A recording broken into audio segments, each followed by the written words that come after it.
Live yet. Okay, we're not live yet, okay. Hold on. It's trying.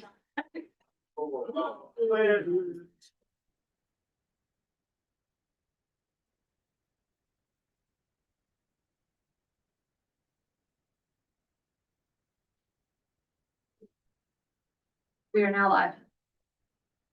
Pledge allegiance to the flag of the United States of America, to the republic which stands one nation under God, indivisible, liberty and justice for all. You've got a big crowd tonight. Thank you for coming to the May 8th Jefferson County, Indiana County Council meeting. Before we get started, I'm gonna lay down, I guess, some ground rules. Because tonight we've got the second part of a public hearing or this is the public hearing that's really part two of us deciding for or against designating the parcel out at Jefferson Proving Ground as a economic revitalization area. And so a public hearing must go first. So you guys get to speak first, and that's gonna be let's see, we're gonna approve the minutes, then we've got the sheriff wants to report on the commissary. Then Mr. Copeland's gonna give us some update on some couple of items. Mr. Black's gonna speak for the fire department. And then we'll kind of get our regular business out of the way, and that gives you guys plenty of time to speak your mind about whether or not you think, and I want to be clear about this. I want us to focus. Do you think that that parcel of ground should be used and be designated as an economic revitalization area? There is no abatements tonight. Nobody's come to us for an abatement. That's not what, that would be a separate meeting. If the data center or any other project wanted an abatement, that would be a separate meeting. So when you get your 3 minutes to speak, try to be mindful of, do I want that area to be deemed an economic revitalization area or not? And what generally happens is that does pave the way and open the door. That is the first step for, let's say a company came in and wanted to start a business or start a company out there. Then they could come in and ask for an abatement or deductions or other things. So that's the question before us tonight. No, it's not. You can actually vote yes for this ERA on the council, or you could support it and maybe not necessarily be for the data center. And also there's almost half of that property out there. If we do this tonight and pass this, that will be used for possibly other projects. So from a fiscal body standpoint, the question was asked last time, what does an ERA do for taxpayers? Well, that's a pretty simple question to answer. Number one, if we get good paying jobs, then that broadens our tax base. Property taxes will not go up, they'll go down. Commercial property by necessity brings down property taxes for people living in that taxing unit. And also, a lot of times folks come in when they do projects like this, they say, if you'll work with us, we will have an agreement where we will give you tens of millions of dollars for to put in some kind of an economic development fund. Listen, we've got roads that need work, we've got schools that need work, we've got our EMS services are in the red every year. Firefighters need some support. We'd like to get our jail paid for. And there's just a lot of things like that. The library came to us and wanted some money. So those are things from our standpoint that gets our interest when we hear about that stuff. So that's the question tonight. Are we open for business at JPG, or do we want to let it lie fallow and do nothing? There's the question in my mind for tonight. So we'll get to that. Now, we want to give everybody 3 minutes to speak. If you're finishing your thought, I had some good advice to let somebody finish their thought. But we got a lot of folks. We got 27 people the last we counted, probably over 30 now, that want to speak.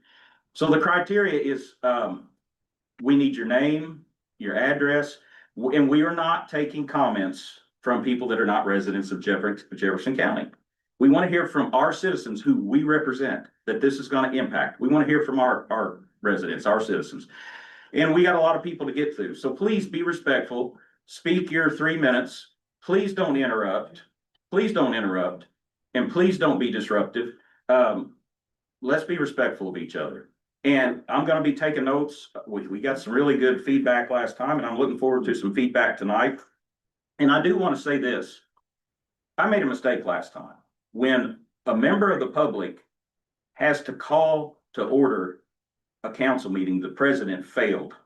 I failed to keep order in the last meeting, and I apologize for that. I'm gonna try to do better tonight. So with that being said, has everyone had an opportunity to read the minutes from April 14th meeting? I would like to entertain a motion that we accept those minutes as written, if there's no I'll correction. make that motion to accept the minutes from the Tuesday, April 14th, 2026 meeting. I'll second. Okay, I'll second it. All in favor? Aye. All opposed? Okay. Let's see, Ben, where's Ben at? Sheriff Flint. There. Standing room only. I'm just here. I'll make mine really quick so we can get rolling on the other things. I was just, does any of the council members have any questions on any of the transfers or the commissary report from last? Any questions? I guess my job is done here. Thank you. We hope so. Yes. Yeah. Okay, the next on the agenda, Jefferson County Highway Department, Mr. Copeland.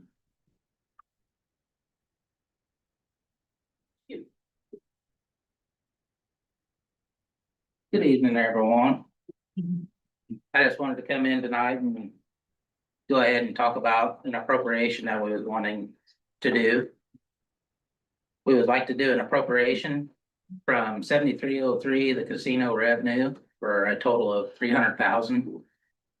It's a one-time assistance to help us jumpstart our chip seal conversion program that we're wanting to do here in Jefferson County. It's a tough program to go with, but we've got a goal of 8 years being able to hard surface all of our gravel roads in Jefferson County, and that's our goal. It may not get every road in Jefferson County, but most of our pass-through roads, you know, a traffic road that's through, we would like to get them at least a hard surface on those and quit spending the extra money on gravel and general maintenance with graders and dump trucks and everything else. So I just wanted to come in and talk about that a little bit. And then the other was for $169,184 from the bituminous line item. We're wanting to move that to the 44230 road equipment line item. Any questions? I know I've sent you guys all some papers, same thing that I've got here, because I wanted you guys to have time to read through it, because I knew everything was gonna be a little chaotic here soon, so. We appreciate that too. And also, Yes.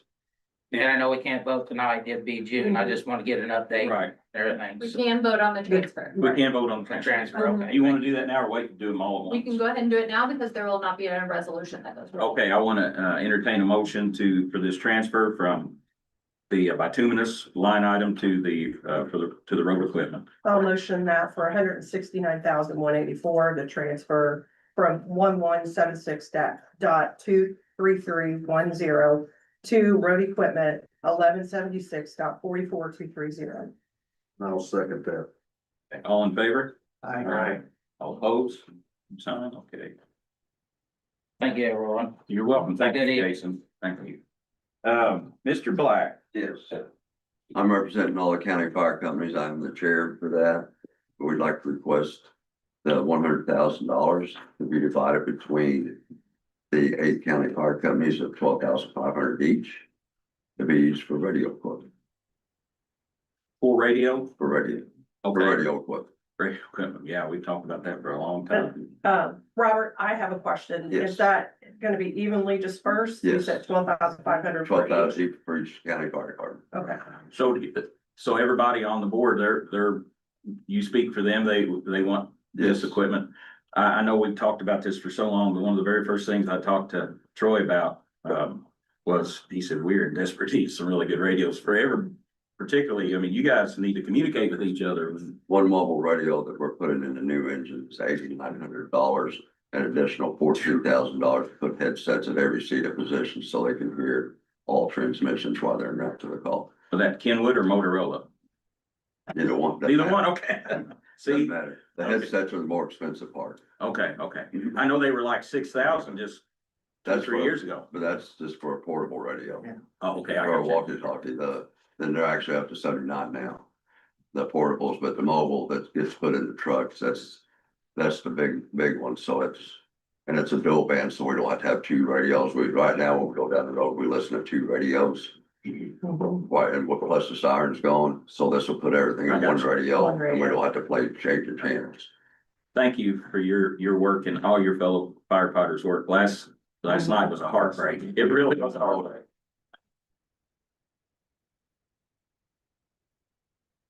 If you lived in this area, that is one of the first things you come see when you're coming down Milton Hill is that beautiful steeple. And I'm glad it's still standing, but I'm glad nobody, I'm glad, did any of you guys, all you guys got out safe?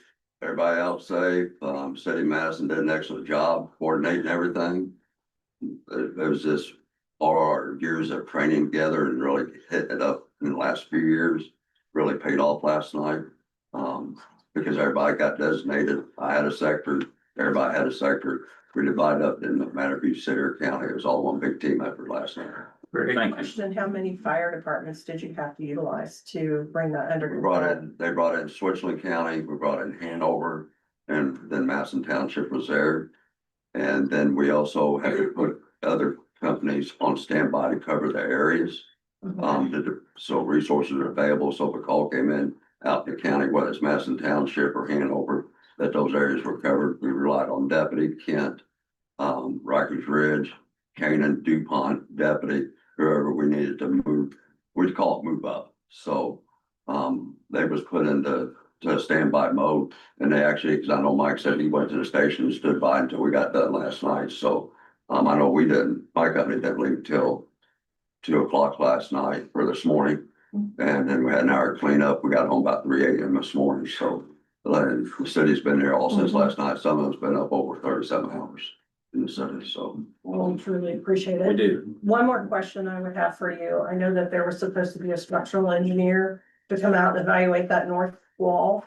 Do you know if there's any update on that I north? haven't, they supposed to be there at 7 o'clock this morning, what I was told. I told Steinhardt. And but once we was done, we was actually today with them still having to deal with all that down there. We was covering the hilltop if a call came in, so Gotcha. we just make sure all our equipment was in order, ready to roll, so. I love the way you guys work together like that. That is an amazing thing. It was very impressive to sit back and watch from where I was at. Thank you. Thank you. Do we have any other transfers or additionals? All other additionals will be voted on in June. Okay, so we can move forward with the public hearing? Yeah. Okay, where's that list at? Oh, there it is. All right. Okay, the first, I like Pass this. that on to someone. Before we get too far. Yes.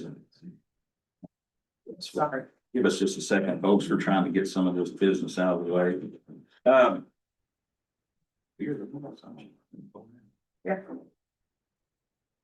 So she's just spoken to him. Mr. Sanders. Good evening, my name is Greg Sanders. I live at 43 Southwest Payne Street in Hanover. And Mr. May, you did an excellent job at pointing out the purpose of the meeting tonight. It is strictly to discuss the ERA and voting on the ERA. There's been a lot of misinformation on social media. And I wanted to bring to light a few things that are concerning to me about the information that's out there. One thing I did provide to each of the council members tonight is a list of Indiana closed military bases and its economic designations. When the military closed down all these bases in Indiana, Grissom Air Force Base, Fort Benjamin Harrison, the ammunition plant in Charlestown, Newport Army Ammunition Plant, the Naval Air Warfare Center in Indianapolis, as well as JPG. Each area had an opportunity to designate to make economic designations for those areas and what their use would be. And when you look at this list, and I'll show this to everyone, when you look at this list, there's economic designations for every military installation except JPG. And in the notes here, it says, no economic development designations have been pursued. The containment area south end of the property is a priority site per the Jefferson County Comprehensive Plan, which was done several years ago, but holds no formal zone designations. There are 9 different designations that can be made for military bases in Indiana: an opportunity zone, which is federally controlled, a hub zone or SBA, foreign trade zone, an enterprise zone, TIF or tax increment financing, economic revitalization area, a military base reuse area, new markets to credit, which is federal, and a military base recovery site. One that's most known to us is the ammunition plant, and that was a large enterprise zone, which that money that's being, I think it was 15 years is what they set that enterprise zone up for. The county's not seeing a lot of that money because of the enterprise zone. The purpose of the ERRA is to establish money for the county.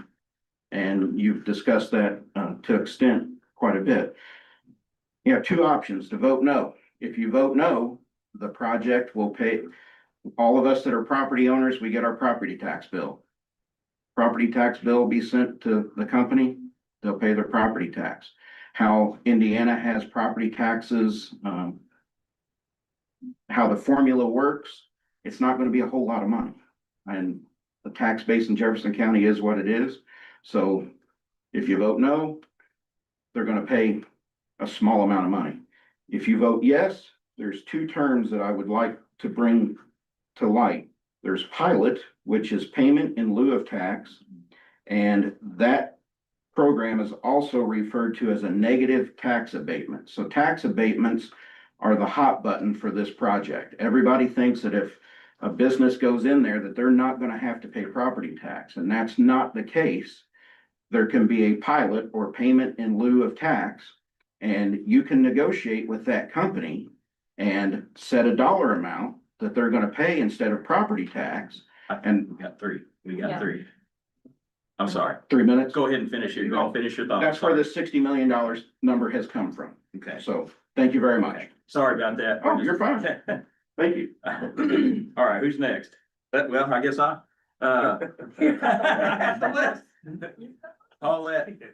Paulette, I'm sorry, I'm gonna butcher your name, huh? Bond cutter. Bond Cutter, okay. All right. I was gonna say. I have a question for you. When you Okay. say that some of the tax revenue that's gonna come from this project will come from employment. Huh? From the research I've done, once this building is built and this data center is done, there'll be very few employees. So where did that come from that you got? I don't understand that. Okay, my understanding, and I could be wrong, my understanding is there'll be several, for this now again, we're talking about the data center now. Exactly. So yes. for the data center, I've been told, and I could be wrong, that we're gonna have several hundred good paying jobs out there, long-term, even after construction. I'm talking about long-term jobs.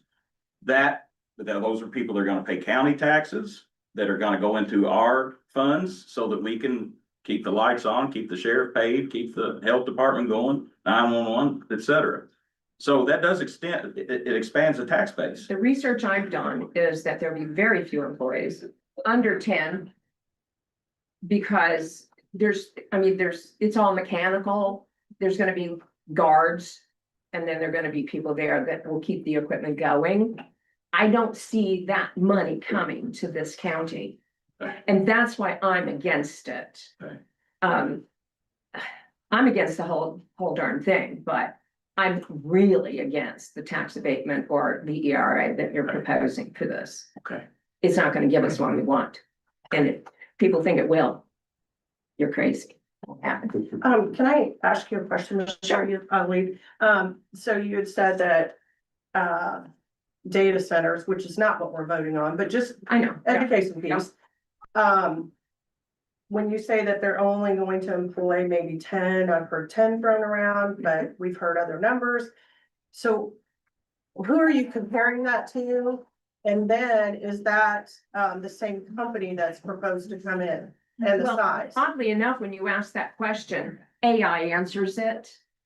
And that is the average nationwide, and there are over 3,000 of them in this nation right now. So that AI says is the average. With a typical same size, same company? This one is the third largest in the country. It might actually have 20. But it won't be the huge moneymaker y'all think it will be. Okay, It just won't. all right, thanks for. You can ask AI. Well, Thank you. I don't use AI, so I won't ask. So I don't use AI. Oh, yes, you do. We all do. that's why we need, that's why, I mean, it's hard to say that, it's hard to condemn a data center when we use AI, so Facebook and other things, I mean, they're gonna be someplace. It's gonna be someplace, because we use data. The demand is there, so.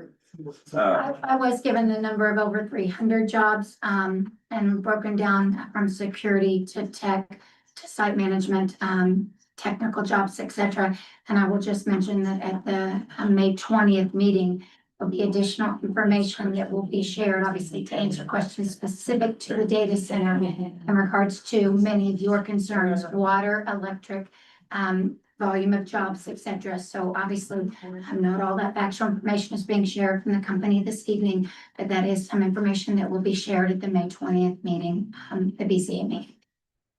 Will that meeting be here? No, I mean, that's at the fairgrounds. Okay. and it's actually, you can go to the website, the Jefferson County website, search BZA, and it gives you that information there. Okay. Thank you. Elijah Chandler. So, You were here last time, I was here and I last time. have answers. Do you? Yes. I would love to hear them because no one else has provided them. So the questions to wit, how much power is this thing gonna use? I did not get, that's the only one I did not get answered, but I do have the co-locations or co-lo. Are you gonna say Amazon?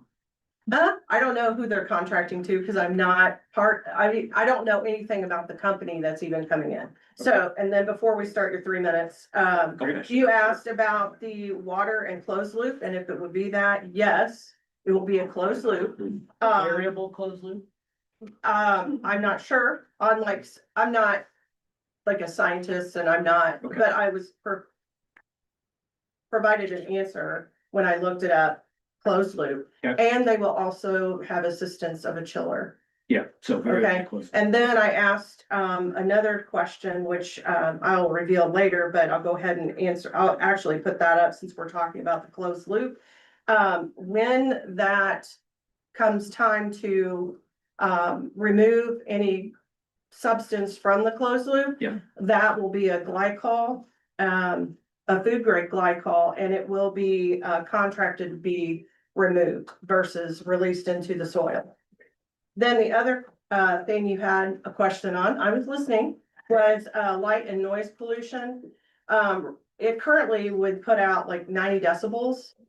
But when you put the barrier in there, the trees, on addition to that, the anticipated decibels outside of that zone would be 20. Okay. Okay? Yeah. So now, I Great. got that information for you. So, one thing I said last time was light and noise pollution compared to a munitions testing ground is probably the least of our concerns. So, but thank you for getting those answers. Mhm. Since the last time I stood here and talked to you guys, I have found that this is not the third largest in the country. It's gonna be the third largest on this planet. So I want you to think about that for just a second. One of the things we didn't answer is who's it for? I'm guessing Amazon because I keep hearing Orion being thrown around, and that's usually one of their code words for the larger projects. I don't know that for a fact, but I'm guessing that. So Here's the other thing, in a closed loop variable system, especially one of this size, I can't see you filling that loop up for anything less than 5 million gallons of water. Now, that's a lot up front, and then you're nearly at zero after that, except if it becomes particularly hot and humid. I don't know if you guys have experienced the Jefferson County summer, but that happens once or twice from June to November these days. So when they have that chiller, that variable closed loop system, they're gonna be pulling several 100,000 gallons of water. At least by the month, maybe by the week, depending on if we have a season like we did last time. So we call it a closed loop, that's right. But when you throw in that assisting chiller, it increases the daily and weekly water usage significantly. I just want everyone to consider that. Also, when we talk about power, last time I asked what the kilowatt hour draw would be.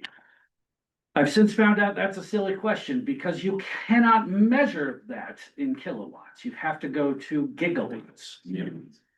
Now, this thing's gonna draw enough power to send Doc Brown and Marty back to 1955. We don't have the infrastructure to do that. So that's gonna take a lot of interrupting our daily lives to bring in those high voltage power lines. I just want to consider that too. Finally, one last personal appeal. Last night, as we all know, the community suffered a pretty tragic loss at the Trinity Methodist Building. This morning when I woke up, here's what I saw. I saw the people of Jefferson County helping each other. I saw local businesses staying up late so that first responders could use the restroom and have water. I saw local businesses helping local businesses, sometimes competitors helping one another. I saw local businesses there to clean up. You know who I didn't see? I didn't see Walmart. I didn't see Lowe's. I didn't see Amazon. Now, they might be having meetings with their district office or their home offices in Arkansas and North Carolina to see what they're allowed to do. But when the community started getting stuff done, whoa, I have that effect on a lot of people. I just want us to consider as a community, we come together for good. Do we need these outsiders coming in or something they're not talking to us about, or something that's gonna take all of our resources? And we don't even have answers to the questions we asked. Thank you. Thank you.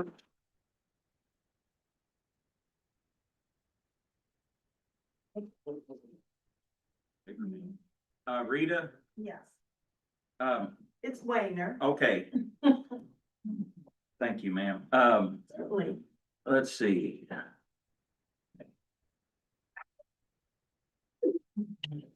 Okay, whenever you're ready. Yes, I think so. All right. My name is Rita Wayner. I live on Paper Mill Road, just a few hundred feet from the gate on the south fence, which is the southern border of the ERA that you are proposing. I have one question about your draft resolution that I looked at. If I could read section 2 here. Sure.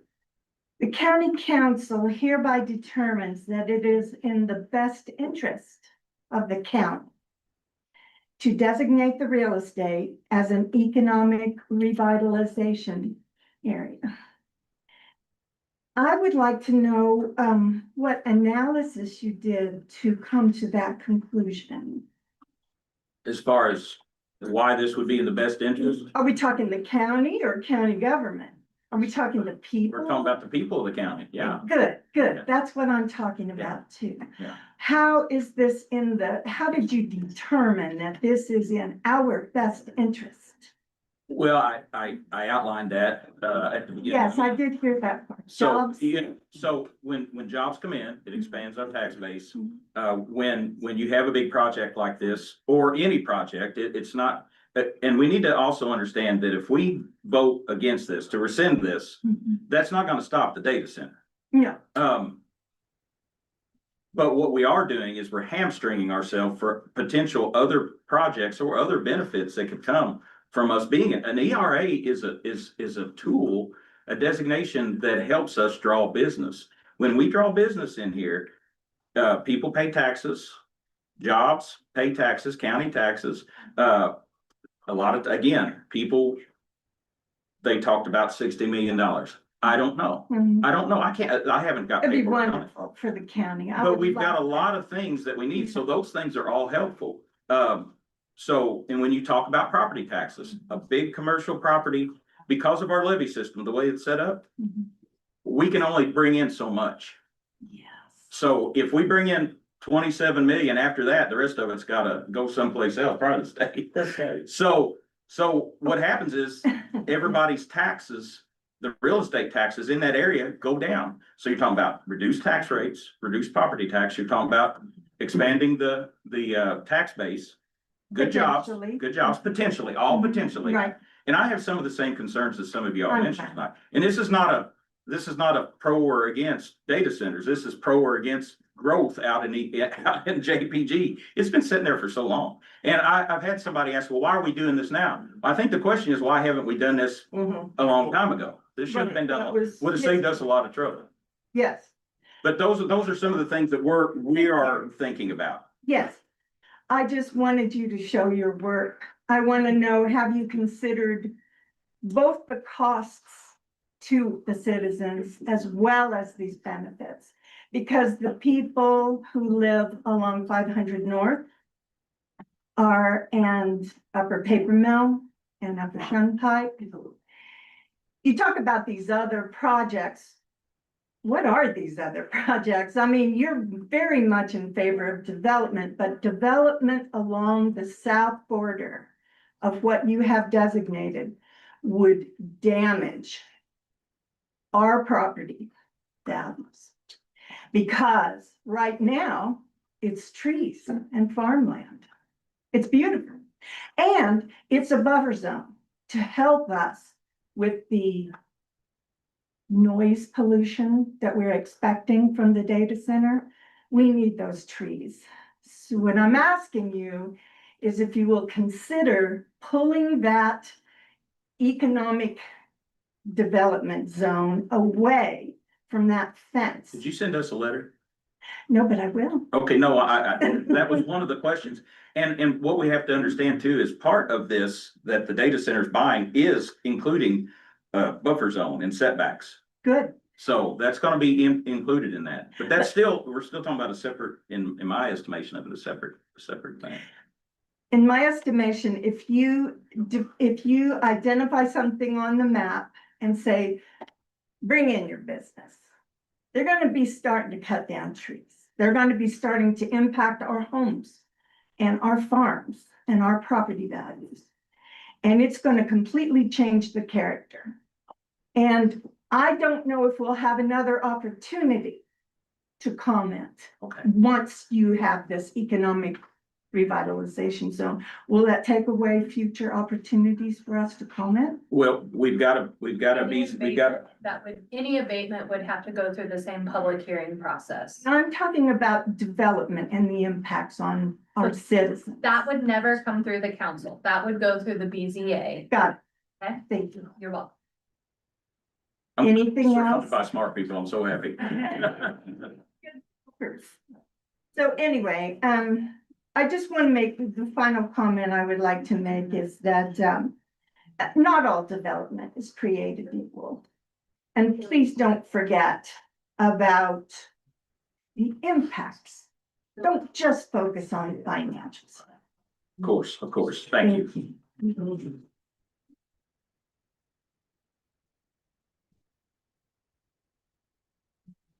Paula Weatherby.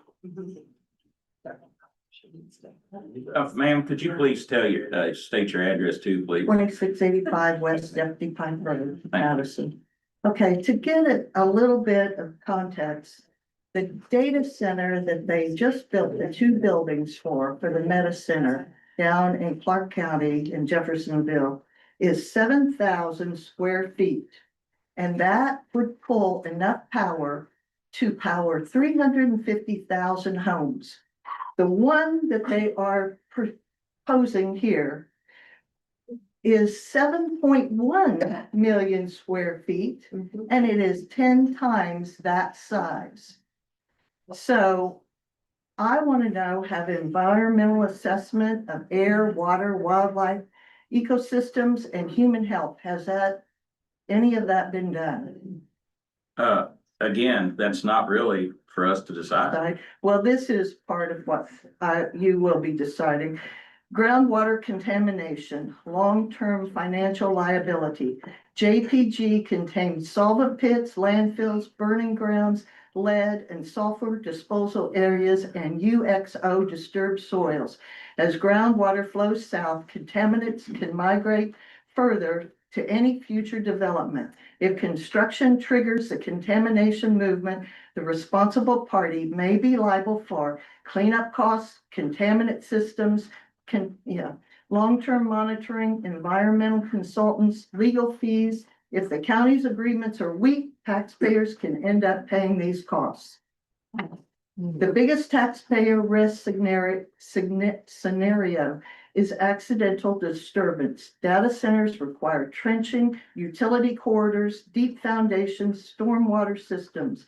If any of these activities intersect contaminated groundwater, they can immobilize pollutants, expand the contamination plume, trigger state and federal enforcement, and require emergency cleanup. Cleanup costs at former military sites are enormous. Tens of millions for contamination, millions per year for monitoring, decades of sampling and reporting. If Jefferson County becomes even partially responsible, these costs can overwhelm local budgets. Ratepayers can be affected if contamination affects municipal water, stormwater system, utility corridors, and drainage infrastructure. These ratepayers, not only taxpayers, may face higher costs. This is especially likely if groundwater contamination forces redesigns of substations, cooling systems, water use plans, and stormwater basins. Liabilities can last 30 to 50 years. Groundwater plumes move slowly, sometimes inches per year. This means liability can last decades, long after the data center is built or even sold.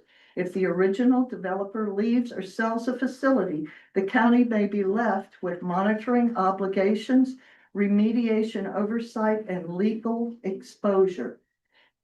This is why full indemnification is essential. How Jefferson County can protect taxpayers. Developer assumes 100% environmental liability. Developer funds all monitoring, wells, and sampling. No disturbance of high-risk contaminated units. Developer pays for any cleanup triggered by construction. Strict UXO safe evacuation protocols. Stormwater systems designed to avoid infiltration. I'm so sorry, but. I have one last thing. Hey, I'm so sorry to cut you. Yeah, well, this is the very last thing, and this is about.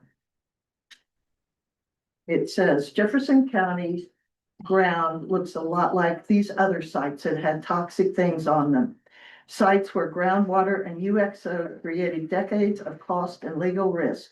These communities protected themselves with strong liability agreements and strict land use controls.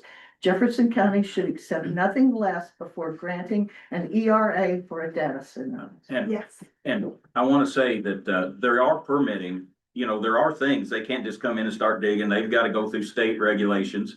But that's not what we decide. But there's certainly going to be things that they're gonna have to go through all kinds of permitting, but what you said there at the end about making sure that we're protected during cleanup, we kind of went through the same thing with, when we were talking about solar. What happens if they leave us and then? Believe me, I've been, for 2 years, this has disrupted my life and many other lives. That's a valid point, though. You make a very valid point, especially at the end. We need to consider that. Thank you for your. You better know. Okay, Sarah. Hi. Okay. Here's copies of what I'm gonna read in case you want more. That'd be great. Yes, it disconnected. Oh. That's okay, we'll get it back, please. They go in here, it goes right, That was method power.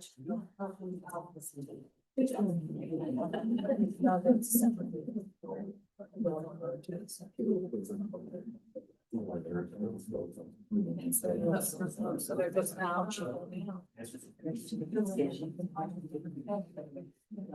well, you know, I don't. Hold on just a second. Okay, I got you. Um.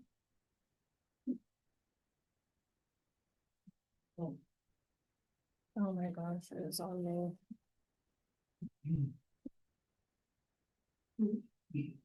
That owl is still not picking up.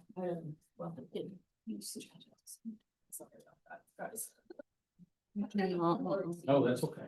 Needed to break in there. Yes, yes, ma'am. Came up and mentioned. Oh, No, yeah. You can't even see. This guy's- Oh, I guess you understand. I'm pretty sick.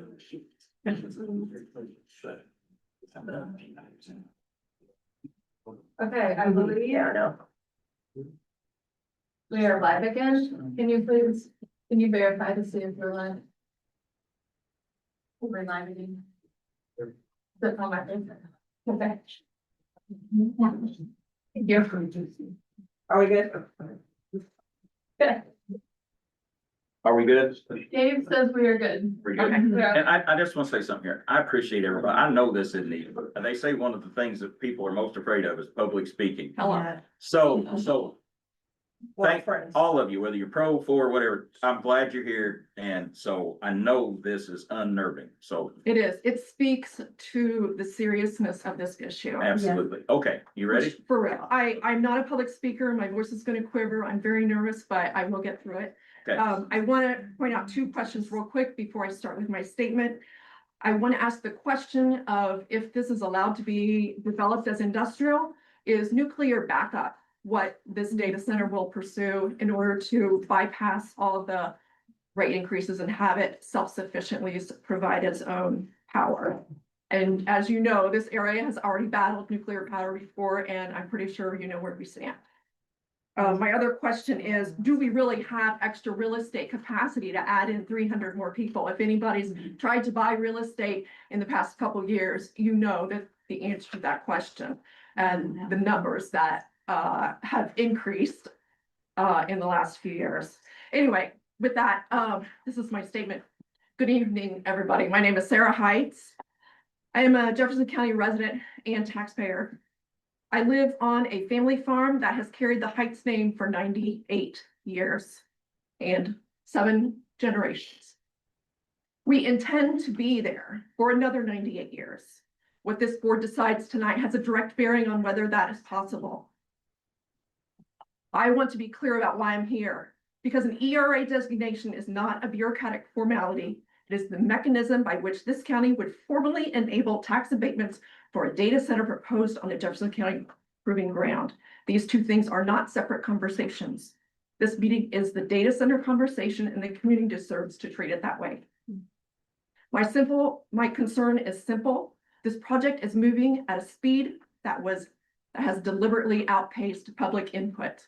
I may have missed some notices. I don't get the Medicine Courier. I wish there were a better way to communicate it. But I think we're deficient in getting public input. That's why we're all here. We have been told by many people this is a done deal, and I'm talking about the data center. I have not watched. I have heard about presentations to select interest groups, while individual residents, the voters and taxpayers who will live with the long-term consequences have been left out of the room. The Madison Courier article described the Ford family as stewards of the land, offering what they call a gift to the community. I respect that framing, but with all due respect, if this is truly a gift, we should have been asked what we wanted before the wrapping paper was put on it. There are questions this board should require answers to before any ER designation moves forward. Who are the actual operators? The Ford family owns the land. They are not running a data center. The company or companies that will operate this facility, that will consume our water, draw on our power grid, determine the industrial footprint of the land have not been publicly named. Indiana has a documented pattern of local families serving as a named front for major technical corporations.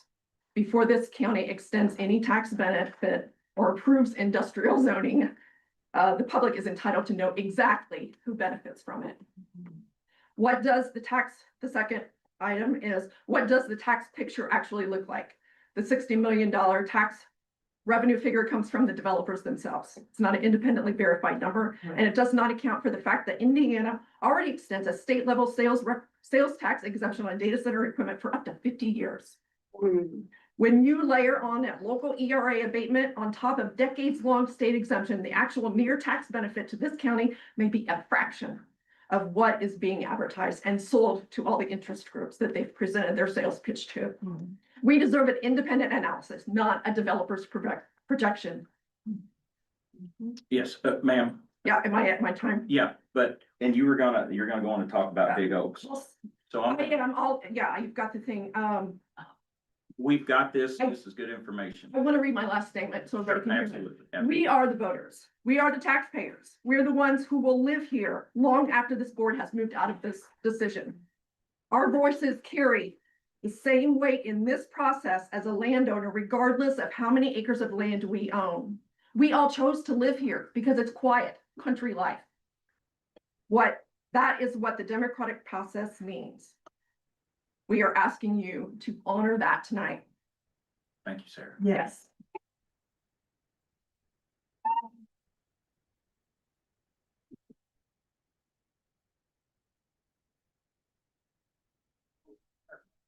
Jared? Quick question, not on the list, really quick. Are you guys voting on this tonight? We, A yes or no? we may, I'm going to entertain a motion to postpone the vote until June. Thank you. But that will be up to this body. They may not second it, they may not entertain it, but I do want to give them the option because we're gonna be getting a lot of information. There's so many unanswered questions. We ask you guys all these questions and you don't even have the answers. And this is such an important thing. I understand that. Do you want to be on the list so you can have 3 minutes? And I don't mean to be rude, but we can't interrupt the next person that was supposed to I'm be done. speaking. Okay, I said thanks. what I had to say. Okay, Jared Hartwell? My name's Sue Crockett, by the yeah, way. okay. I live. Do you want me to put you on there, Sue? Put me on the bottom list. Where's Mr. Hartwell. Hartwell? Jared Hartwell. Jared Hartwell. Will you see if there's someone in the next room? Give Jared Hartwell. Thank you.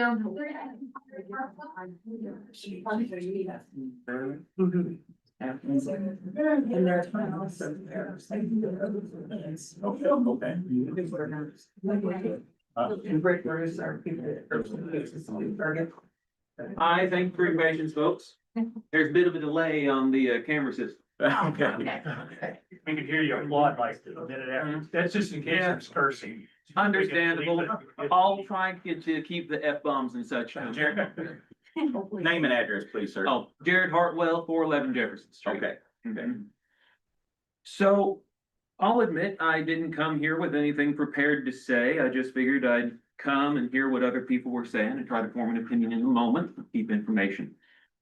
So I've only really gotten one question so far. You've said that the ERA is unattached to the data center, that passing this could be moved on to anything and does not guarantee the data center itself. Is that correct? Correct.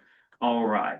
But I have also heard from some people that the data center is pretty well a done deal. It's almost certainly going to happen. I know you can't speak to that unless you have a specific response, but in that case, I see no reason to give a tax break to a company that's already said we are coming here. Why should we give them a tax break on property while we're all dealing with increasing cost of living? Why should we give a company a tax break and then expect that a maybe 300 jobs will actually provide us enough tax revenue to overcome that?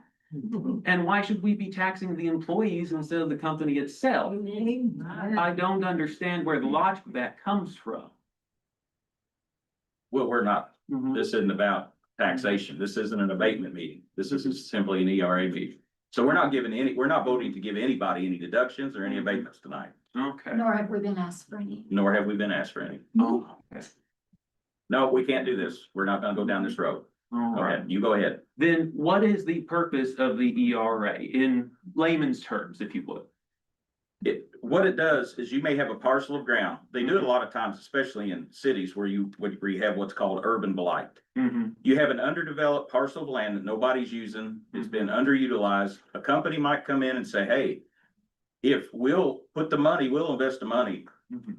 for a business here. But first of all, it's gonna cost us a lot. Mm-hmm. We've got to have a designation of an ERA before we can even come, Mm-hmm. okay? Then, absolutely, you have to have this before an abatement. Mm-hmm. For sure. This does open a door for any company Mm-hmm. to come in and ask for an abatement. It does open the door, Mhm. but we're not voting on an abatement and nobody's come to us and asked us for that tonight. So the ERA is not the abatement, it is the permission to get an abatement. It's permission to come before this council and ask for one, yes, Mhm. Correct. yes. All right. That's all I have to say. Thank you, thank you. Thank you for your comments, Jared. Of course. Good job. All right. And then it's, Catherine, Kathleen, Bill, Hi, sorry about that. I'm Catlin Bell. I live at did you say Catlin? Catlin. Okay, I'm sorry. Sorry. That's all right. Here. I live downtown right next to the bridge. I am a county or a resident of Jackson County. I didn't prepare anything, so I actually have something from Julie Heights. I believe she submitted this to you guys and she can read it for her since she can't be here. Okay, thank you. Okay, the ERA should only be used to help businesses that would not otherwise be able to fully fund or grow and have expansion that are already considered positive contributors to the community. It should not be used to subsidize construction or taxes for the richest corporations in the nation and the world. They don't need to be relieved of tax payments or the cost of doing in the nation doing business. They're already successful and are merely taking advantage of the small companies that cannot afford the huge burdens of this type of establishment places on the county's infrastructure. Taxpayers should not have to bear this burden, and while this meeting is about the ERA, it's not possible to address the need for the ERA without also discussing the entities that would benefit from it. If those entities are companies like Amazon or Meta, the two most likely hiding behind Ford's skirt, then my answer would be no. The rich do not need to be made richer at the expense of the rural, lower to middle class citizens of Madison and Jefferson County. This business is not going to raise our standard of living or fund the schools or even bring true progress to this city. It is not an improvement in the quality of life for us, the people that actually live here. We need to know the facts about the data center. Information is either unknown or is known and not being shared. You've been asked questions yourselves that you've straight up said you don't know the answers to, and that's not really fair to expect you to vote on something you don't even have the facts for, let alone that are being provided to us. Most of what we read and see about the impact after they get built is not good in terms of air, water, and light pollution, damaging to the nature and the wildlife, causing blackouts due to overburdening the electrical grid and available electrical sources. The closed loop system has to be drained and contains the chemicals that pollute the waterways, and we as citizens end up bearing the cost of all of that extra water and the electrical usage. I've seen many of the other cities that have data centers where the cost of the electric to run the facility is contributed to the citizens of the neighboring towns, and they end up paying double, if not triple, their electric bills every single month because the people that build these companies don't want to pay for it. So we end up having to pay for that. That's not beneficial to us in any way. And I also don't agree with what you said about the land not being utilized because it is. We use it as recreational. That's one of my favorite fishing places, Kruger Lake. That's one of my favorite fishing places. I love to go in there and go hiking and it's natural. So I don't really agree with that statement that it's not beneficial for anyone except these major corporations that want to destroy it and take away millions of jobs in the process. Okay, thank you, Kat. I don't believe that Crown Lake's gonna be served by this at all. It's on the map. Right there. Yeah. I don't believe this, I mean, Kruger Lake is a project that we are very interested in that is beneficial to the county. I don't believe that's gonna be disturbed by this. So I could be wrong, but I don't think it's gonna be bothered by this. I don't think that's gonna be something that's gonna be an issue for us. Well, I can lay there. That's pretty good. Makes you feel good.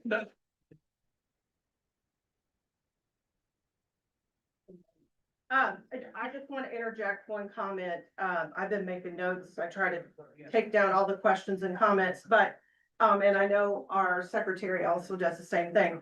So, many years ago, we formed, the Jefferson County Comprehension Plan. And in that plan, way back when, with the commissioners and several people from the community also, with their input, we developed that plan to encourage or probably spur economic development within the county area, not the city limits. So the city has areas where they designate for growth for businesses to try to come in that are in the TIF zone. So when we established this several years ago, right when I first came on council, we at that time did not designate any TIF zones within the county or any pilot areas or even enterprise zones to help us say, we want people to consider to come and locate to Jefferson County. We had a plan and we hoped it happened. And we didn't really have anyone necessarily in charge of economic development because we don't have that role within Jefferson County. So me saying all of that, just remember that we are so encouraged to hear your comments tonight. But what we're meeting on is not about the data center. It's not about a tax abatement. We just want to basically say that that area is open for business, whatever business may come. And, whether it's an abatement or not abatement, that is not the discussion. It's just about the ERA. So, but when we want to hear everybody's comments, that's fine. And, also encourage you to attend the meeting on May 20th. Did you all hear that? There is a meeting on May 20th.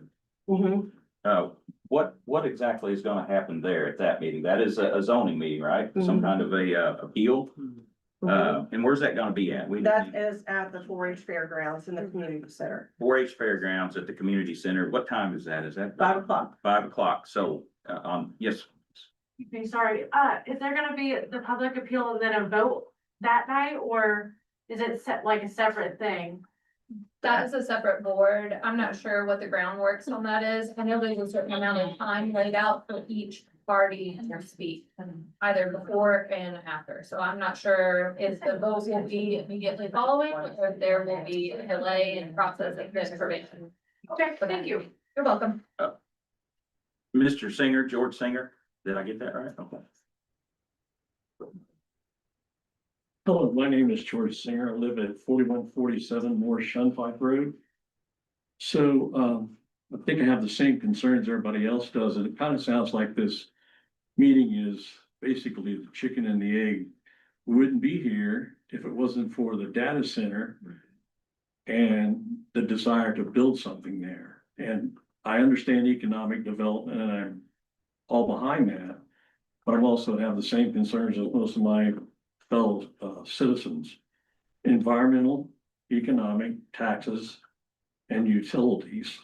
So has the entity that will own and operate this facility come forward, or that information been released?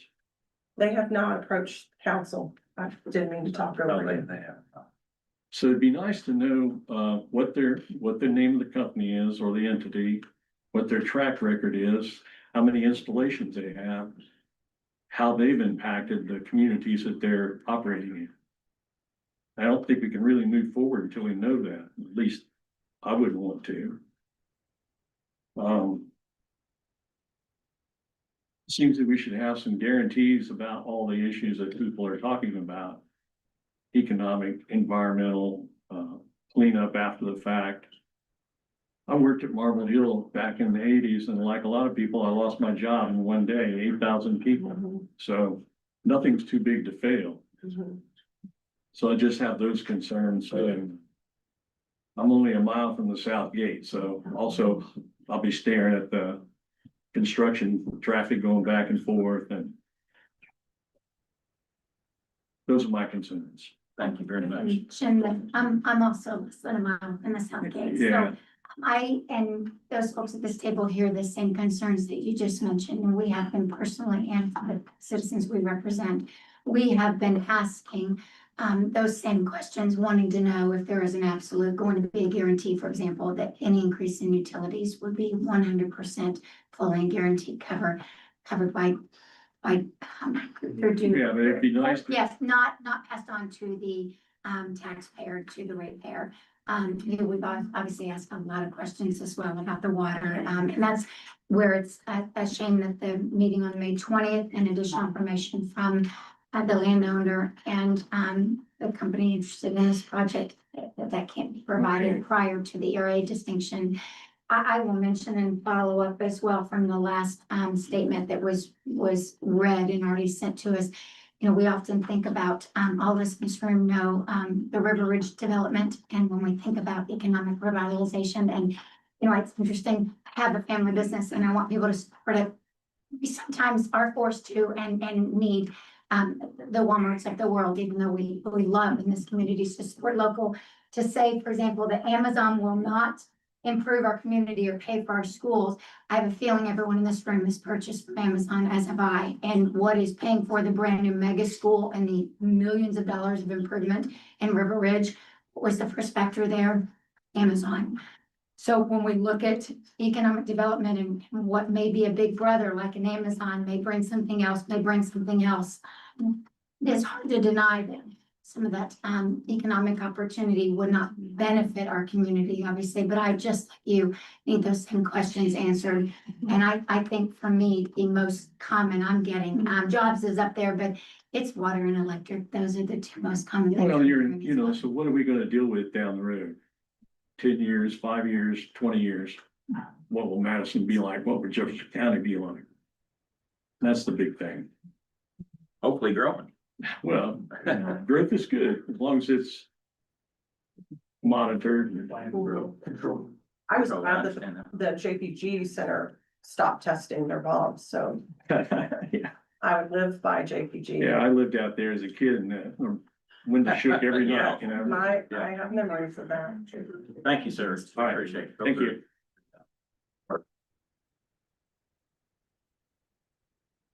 Rebecca Schaefer?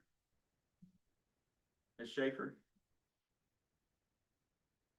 I think she may be in the next. we'll give her a second. We'll give her a second. I believe that she's reached out to us via mail. I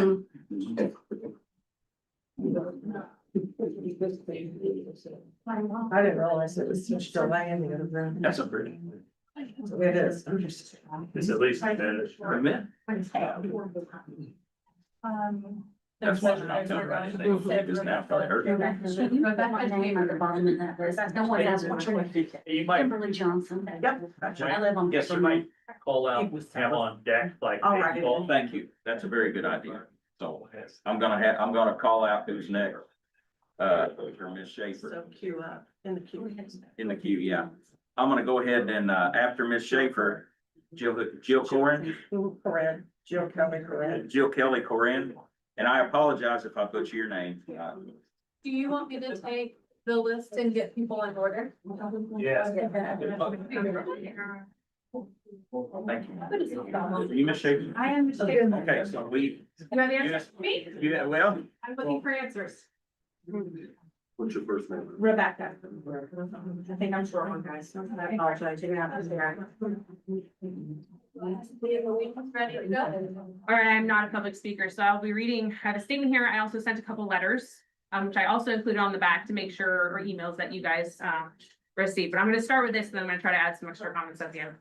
My name is Rebecca Schaefer. I live at 8867 South State Road, 62 in Nab, Indiana.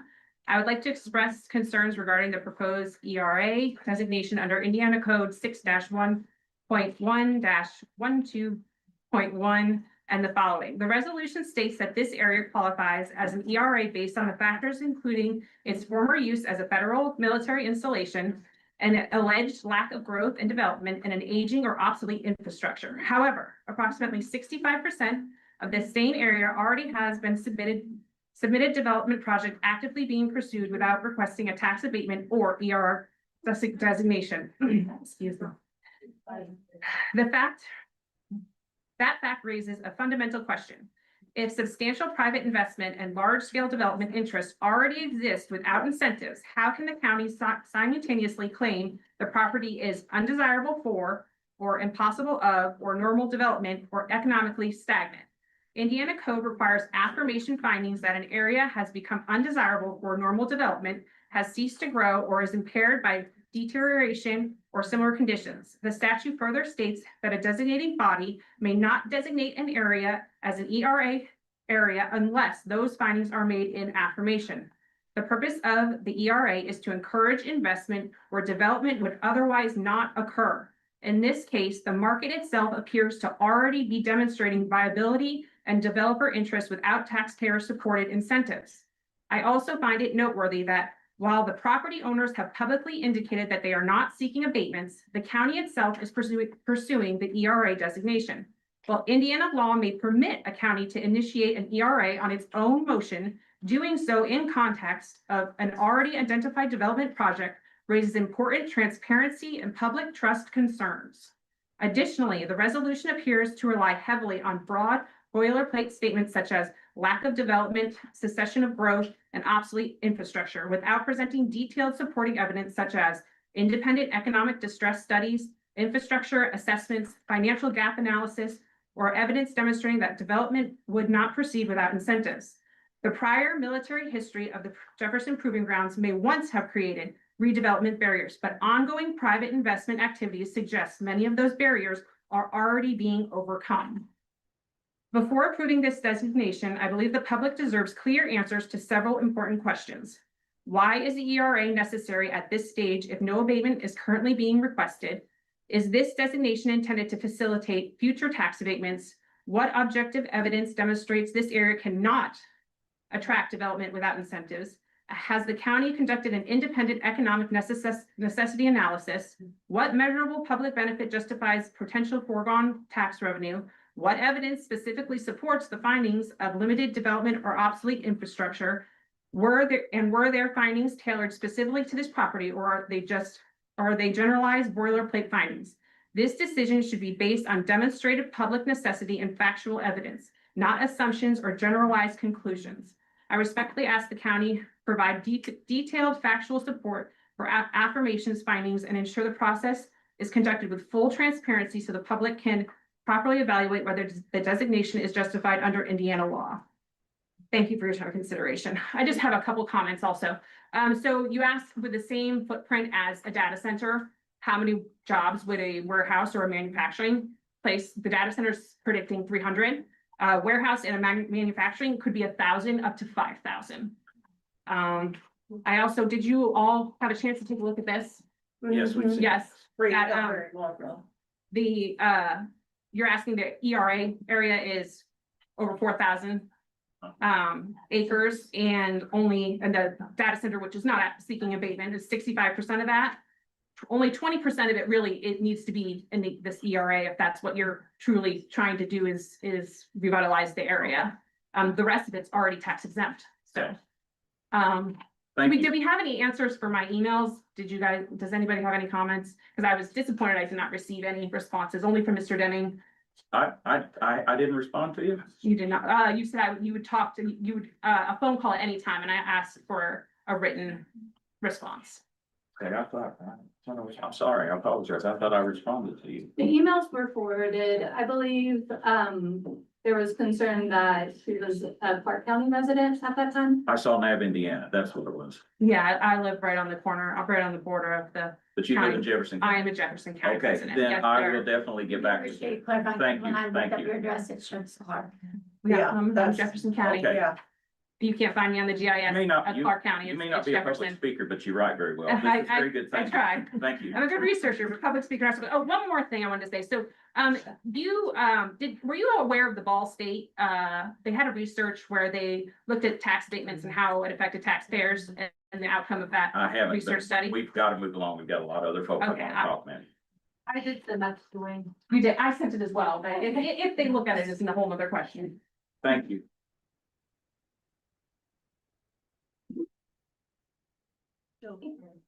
Okay.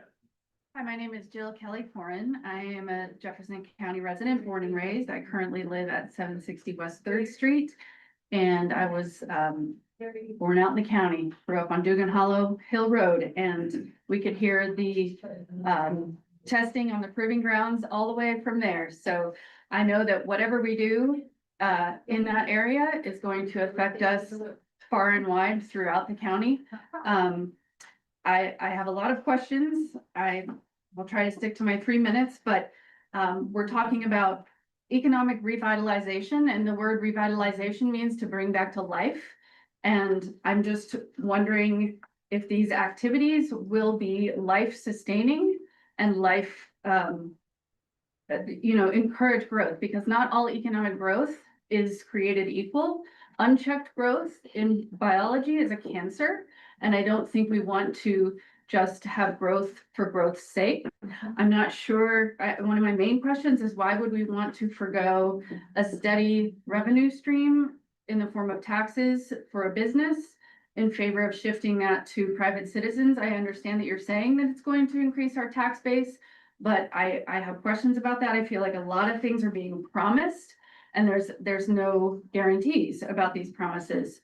A data center of hyperscale is going to create a lot of noise, a lot of heat. And as I said, even miles away, in Dugan Hollow, I could hear explosions when, Walmart went in. Heather, you mentioned Walmart, but there was light pollution, in our skies, and we moved out there to be in the country. So I know a lot of our county residents, I currently live downtown and I love living downtown, but I think even in downtown, we're gonna feel some of those effects. I just read some research that said a hyperscale data center can increase the heat of an area, the ground heat, by sometimes as far as 6 miles. So that's gonna affect everyone. And, some of us have been here for 7 generations, and I think that we need to consider the effect, not just for us today, but 7 generations in the future, and what we want to set up, because this is something that we can't take back,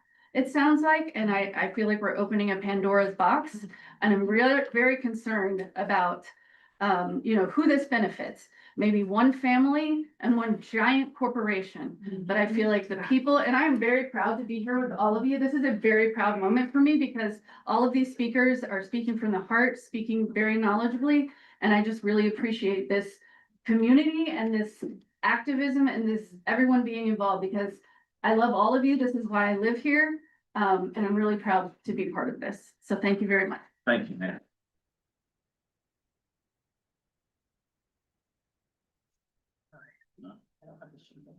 Heather took her. Go ahead. So she out there running it? Yes. Okay, We thank have you. we have a 3-second delay there. Okay, I got you. So anyway. I should get stored on that. Yeah, it makes you wonder how we went to the moon in 1969 and the president spoke on the phone, we're only 20 feet apart. Yeah. So I'm skeptical. My name is Gary Bouch. I live Gary, on, what's your last- Couch, like couch with a B. Thank you. I live on West 750 North Gravel Road. On July 3rd last year, you may all remember, but it might be distant in your mind, the US House of Representatives was up past midnight trying to pass Trump's big beautiful bill.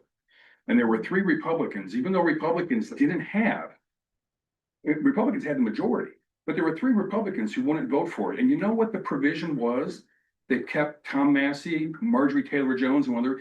It was called the Protect American AI Act.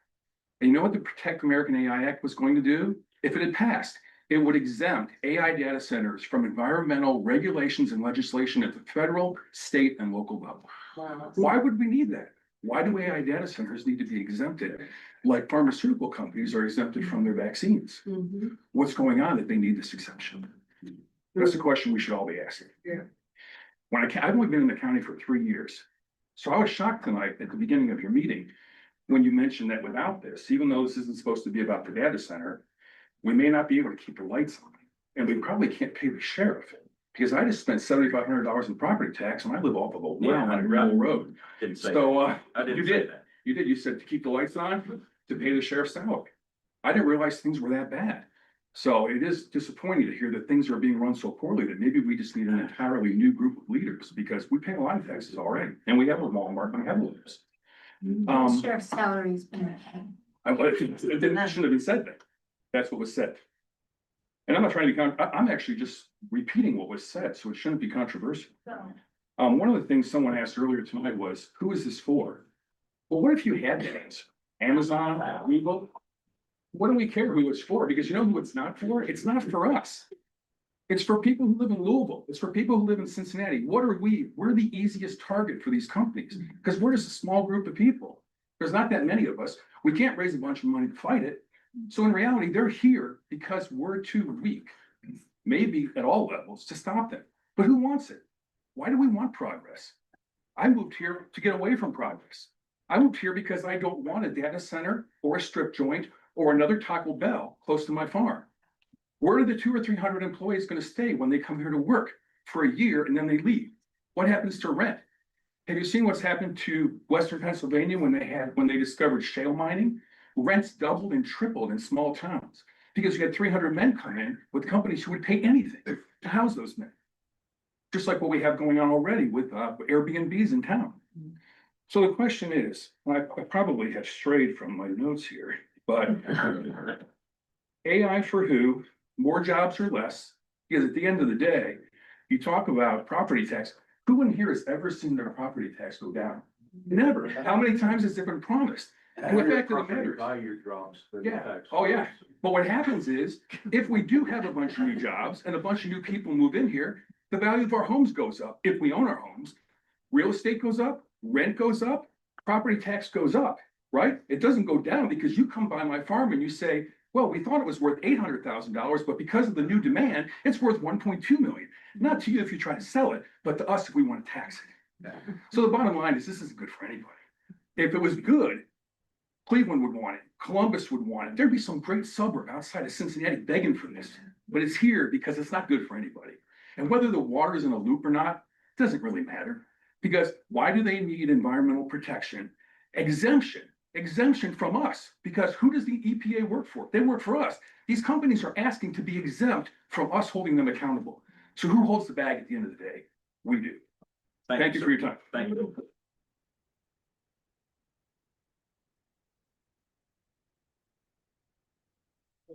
I want to make a clarification. If I led anybody to believe that we couldn't keep the lights on or pay the sheriff, I didn't mean to say that. What I meant was growth brings in revenue and it helps us. We've got a very, we're on a tight budget. So when we hear about things that could, bring revenue in, well, that's good for us. We like to hear those kinds of things. I may have misspoke. I do that from time to time. What's your name, sir, and your address? I'm Chris Johnson. I live at 10 Copar Drive.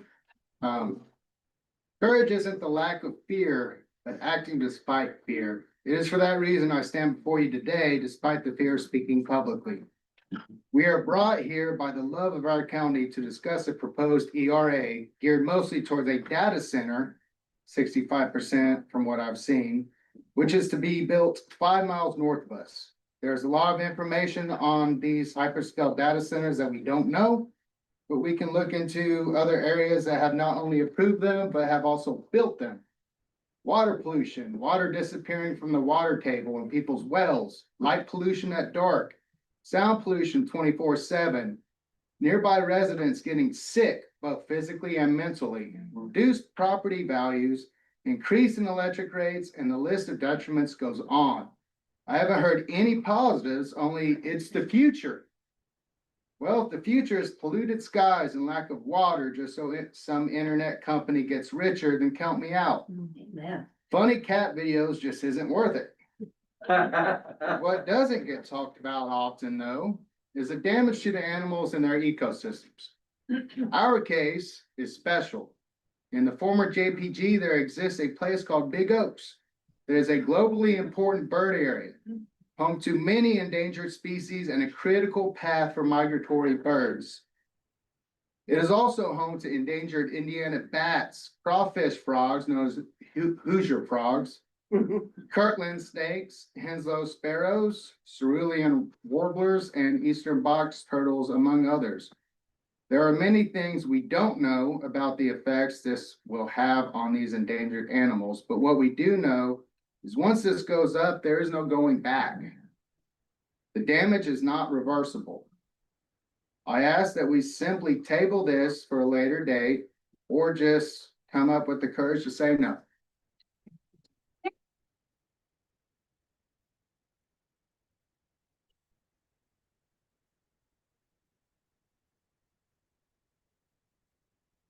Think you're next. And I'm on. Jed Skillman, 1505 Michigan Road, Madison, Indiana. And there've been a lot of great moments, just a ton of them. I'm trying to stay onto the subject of the ERA, but let me take just a few seconds to mention data centers. And that is everybody in this building, or most everybody, there may be somebody that's primitive and doesn't have the internet, but everybody in here has the internet, and they surf around and they see a report about the data center in northern Indiana. Last night, I saw a report from a county near Atlanta where the rafters were filled with people, and the county board voted in favor of a data center. But the people were totally against it. And then, as a little footnote to it, they said Atlanta has 24 data centers within a 60-mile radius. So there's a lot of them. Now, a lot of the comments here have been, it's going to do this, it's going to be loud, it's going to, pollute the water. We really don't know. So what I'd like to say is the prudent thing to do would be measure twice, cut once, or look before you leap. So the previous speaker just said there should be a moratorium, and I think that's what you should vote on, a 36-month moratorium to let some research go on, because one thing in all the articles and things I've seen about data centers, I've not seen one where there's the public says, that was great.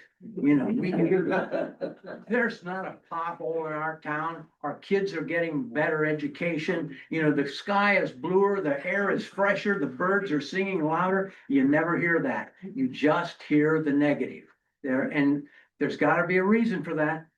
So, this is our America's 250th anniversary. So let's quote Benjamin Franklin. Marry in haste, repent at leisure. Thank you.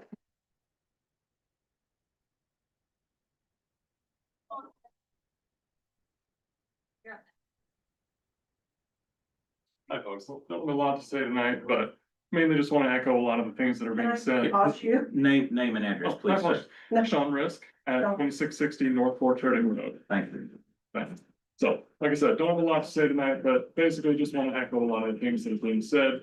We don't have enough information on this to make a final decision, and I don't feel like this ERA designation for this area would be good or prudent for us when even the council here, the only thing I have heard coming out of you are beliefs, maybes, no sureties, no understanding of exactly what it is we are potentially bringing into our county and to allow into the rest of our state at this point.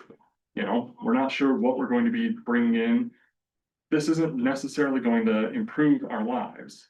AI has its uses, yes. It can be useful, but it is a tool that is being exploded right now that is not necessarily understood. We don't even understand exactly how AI grows in its own way. The people who have created it are concerned about it. These are things that we should really take into consideration, considering potentially bringing in a data center to start improving our area. Something of that nature. Thank you, folks. Thank you.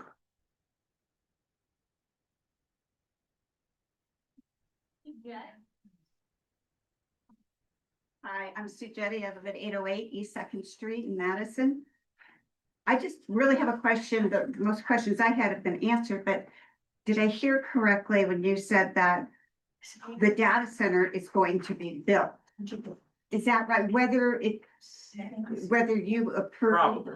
We don't know for sure. It's not set in stone. So if we vote no for this tonight, it could still go through. Because it's been zoned for industrial, so it could still go through. But if we say yes tonight to this, it still might not. It's not 100%. Nothing's set in stone yet, but yes, it probably is.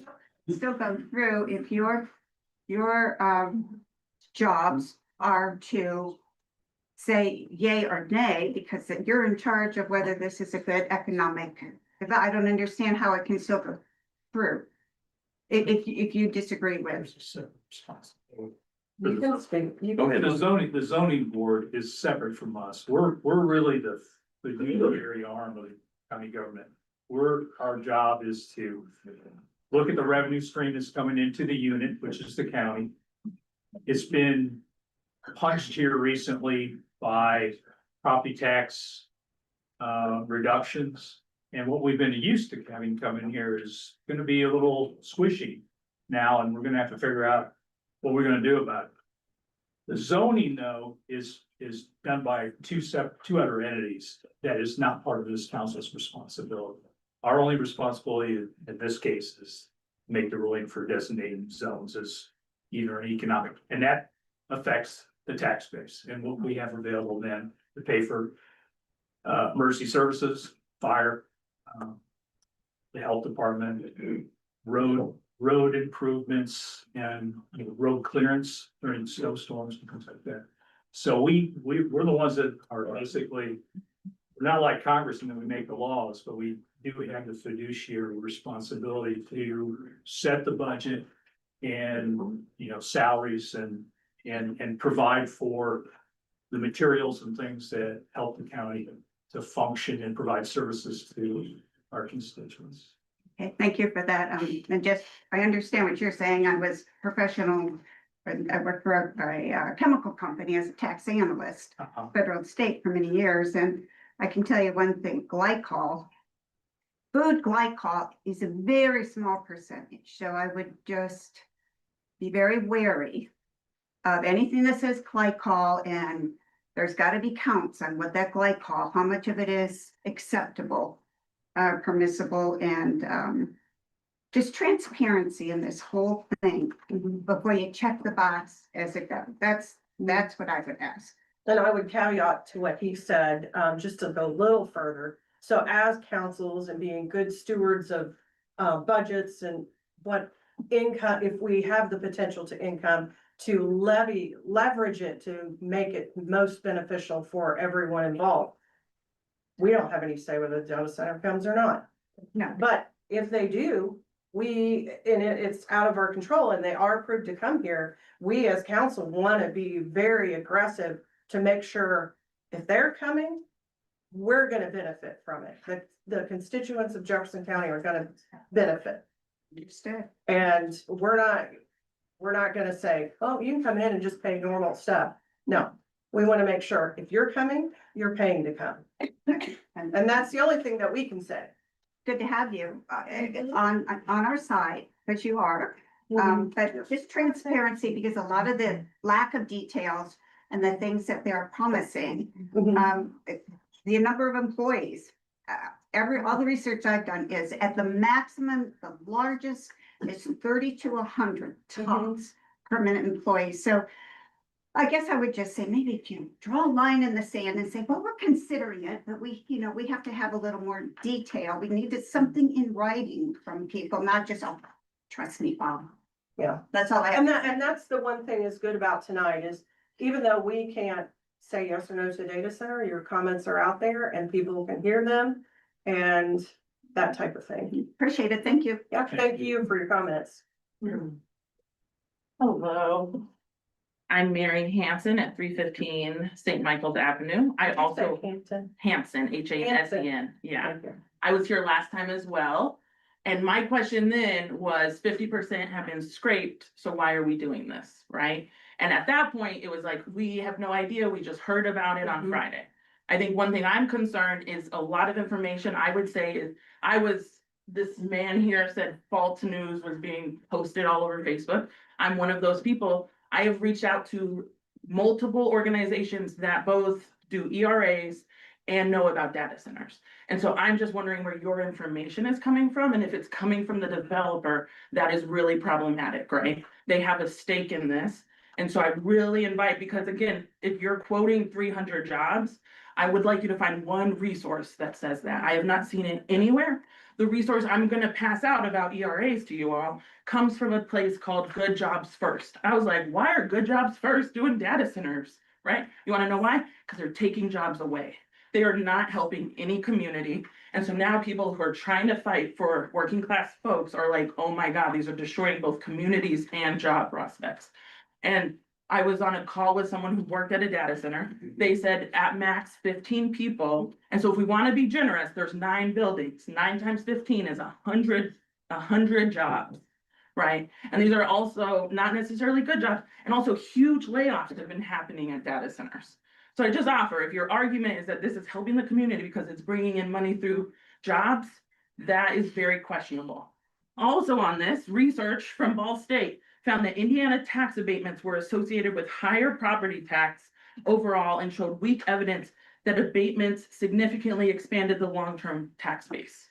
So again, there is research from people in Indiana who care about citizens saying ERAs do not help us, okay? And then I will just share this. This comes from Good Jobs First. Thank you. Sorry, I also don't public speak, and I'm shaky. Oh, that's okay. We're all friends here. And I do appreciate that. I just also have a text message from Joe Ford saying that he's been talking to people and has all the information. And so I am a little concerned by why you all don't have all the information if he is talking to people. There are 2 pages, or, yeah, okay, I'm sorry. Oh.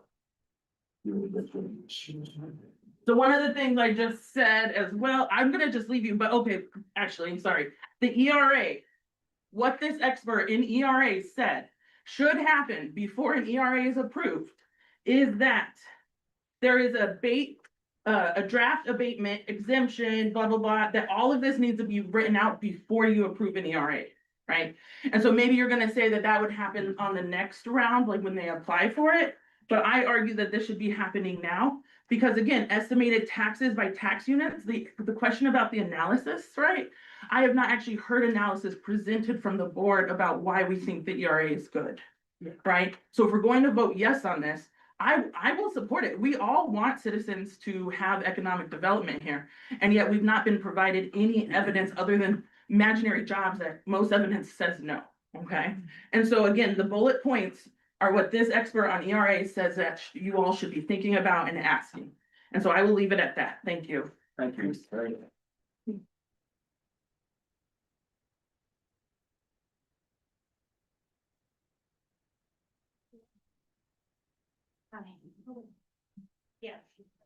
Hi, my name is Erica Wilson. I live on 533 West, about 5 miles from the proposed, from JP2. I think that the reason why you're hearing from so many of us tonight, and by the way, I'm grateful that you are, is because this whole thing feels like it is moving at the speed of light. And that concerns us. That concerns us. These are big questions. The ERA is a big question. That's a huge door to open, right? And I think that well, I'll just put it this way. So I lived in New York City. And one of the first things I learned there was that if somebody is hurrying you, they are hustling you. Yeah. And that was a hard lesson to learn. I intentionally moved back to Jefferson County in 2022 to buy a homestead with my husband, what you call a boomerang. I was born here. We came back on purpose. I take issue with the notion that we need to encourage any economic development in Jefferson County. We're not an awkward teenager who can't get a date to the prom. We don't need to accept any proposal that comes our way. We can be discerning. We are a gem. We're worth a lot, And if we weren't, they wouldn't be trying to come here. How many unpopular developments have you guys heard about that people have been fighting for the last 2 or 3 years in Jefferson County? I mean, we just keep doing this. And it's not that those of us who are concerned about this are anti-development. We know we need better jobs and more of them in Jefferson County. We know all of this. We're not Luddites. We're not. But what we are is concerned about if you put an ERA through, what does that really mean? What does that mean to the average family and taxpayer in Jefferson County's bottom line? Say our property taxes do go down and some expenses do go down, and then they put a data center in and our energy bills go up and our water bills go up. That's gonna be a net loss. It's gonna be a wash. It's what you call a wash. And so those are questions that we have. And so I think it's not about saying no ERA ever or anything like that. It's about, can we take the time we need to take to really fully answer all the questions here and look at this from 360? Is that possible? Because this all feels very hurried. I mean, this was just first proposed a month ago, and at that meeting, it was brought up that this whole thing only came to you guys the weekend before or something insane like that. I mean, this is deeply concerning to us. The hurry is deeply concerning to us. And after seeing what I've seen this evening and reading what I've read for weeks and hearing what I've heard, I think my humble request at this point is, can we hit pause here? Can we hit pause here? You know? And people have brought up chickens and eggs and carts and horses and all that kind of stuff. I just want to leave you with the words of Wendell Berry. He lives in Kentucky. We travelers walking to the sun can't see ahead. But looking back, the very light that blinded us shows us the way we came, along which blessings now appear, risen as if from sightlessness to sight. And we, by blessing brightly lit, keep going toward that blessed light, yet to us is dark. What is he saying? Make sure you know what you're looking at. Make sure you see what you need to see.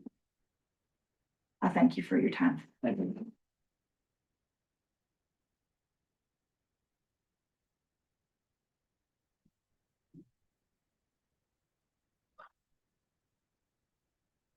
Hello, my name is Derek Hughes. I live at 411 Jefferson Street downtown. So I originally came in here to talk about the environment. After all, if a data center goes in, the average data center uses about 50,000 households worth of water and 100,000 households worth of electricity. That's an awful lot. And given the size of our town, that's going to put immense strain on our current resources.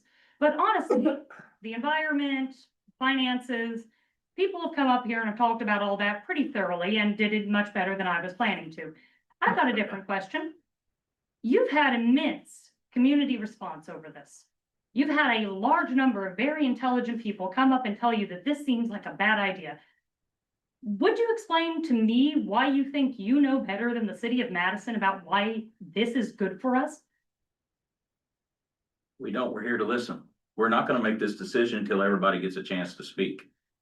But it seems like it's a done deal. Everyone's treating it like that data center is going in no matter what happens. We don't have Why? anything to do with that. We don't. Will it be able to go in if you don't pass this? Yeah. Is there anything you can do to slow down or protect this community from this? I don't want to pass the buck though, but it is, Derek, all we're doing is trying to set the county up, if the data center does come in, to number one, be able to negotiate an amount of money that we can receive as revenue. Then also lay the groundwork, which was never done when they created the Jefferson County Comprehensive Plan, of setting a section up where additional businesses can come in. So that's really all that we can do. And so if the data center comes in and we don't have the ability to negotiate, then what are you planning to use the money for then? Okay, if we are so blessed ever, say anyone, if we were ever blessed to get a large amount of income coming in and we strategically work it to where we can receive the money, not send it to the state because we have too much money in our our lines on the budget sheet. We can bring all of our county highway totals or the money that's, I'm trying to explain it in layman terms, but we can bring those line items for all the county highway, road, bituminous, gravel, everything. We can bring those budgets to where they have lots of money to use and utilize throughout the county. We can also invest some of that money and use the interest off of it. Anybody can interject because I don't want to be the only one talking. And then you could also possibly pay the jail off, not to get the penalty, but when we're at the phase that we could potentially pay off the jail without incurring a penalty, you could pay that off. That would potentially have that public tax go away. And then you could also say, well, we don't need the wheel tax anymore. And I'm just saying that if the county was to receive and we set ourselves in a position where we could receipt large amounts of revenue into the county. Those are just some of the things that are in my mind since the last meeting of how we could be good stewards so that the property owners and the people that rent here, the people that live here, the children that grow up in our community have a better Jefferson County. How could we make that money and leverage it? Not saying that we're for or against the data center, but we want to make sure that we're set up for receiving that money to set the table to where we can negotiate. Not just data center, anybody else. And it should have been done back when we developed the plan. Sorry, go ahead. Given the sheer amount of damage this data center is going to cause to our community, and given you have no say on this, I have a different board I'm apparently going to be hassling over this topic later. With that in mind, if this data center goes through, I think it would be in your best interest to have a slightly more comprehensive plan. The minor things, road improvements, the jail, that is not going to be enough to counteract the damage this is going to cause. I've been looking into financial data from communities this goes into. It does sometimes double the amount of income for a county that they go into. Usually that county does not spend that on the citizens. I would like you to please think about whatever you can possibly do to counter the environmental damage, the damage it's going to cause to our utilities, the damage it's going to cause to our community. Anything you can do to counter light pollution, sound pollution, just anything you can do to help fix some of this damage. Because you might not be able to stop it. I'm going to pester the people who can. But if it does go through, you might be able to mitigate some of that damage. Sure, thank you. Thank you. Thanks, Sarah.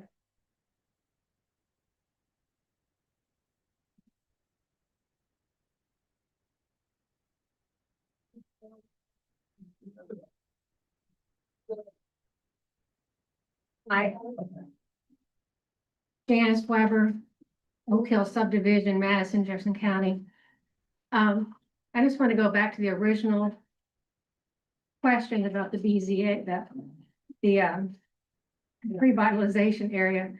And the question was, do we want to make JPG friendly for development, or do we want to leave it alone? And I say leave it alone.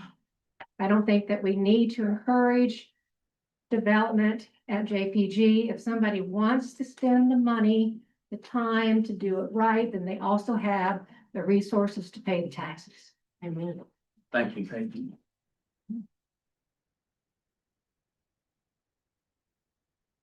I will mention for the next person comes in, as far as development of JPG, we are thrilled. The funding that is available on the project at hand for the campground at Kruger Lake. We, county officials want that land utilized, and that's just one example I will mention. Nothing to do with the data center or ERRA, but we are thrilled. Thrilled of the hard work that's been done and such a need for additional campsites. So, yeah, I can tell you this project, if one happens, is not going to be taking over Kruger Lake and or the area that the county's working hard for the campground. Thank you, Heather. Well, who's next? Where's it? And also, we will, you know, mention that we will be working with Your call. investment officer or investment person to make sure that we stay within the guidelines. And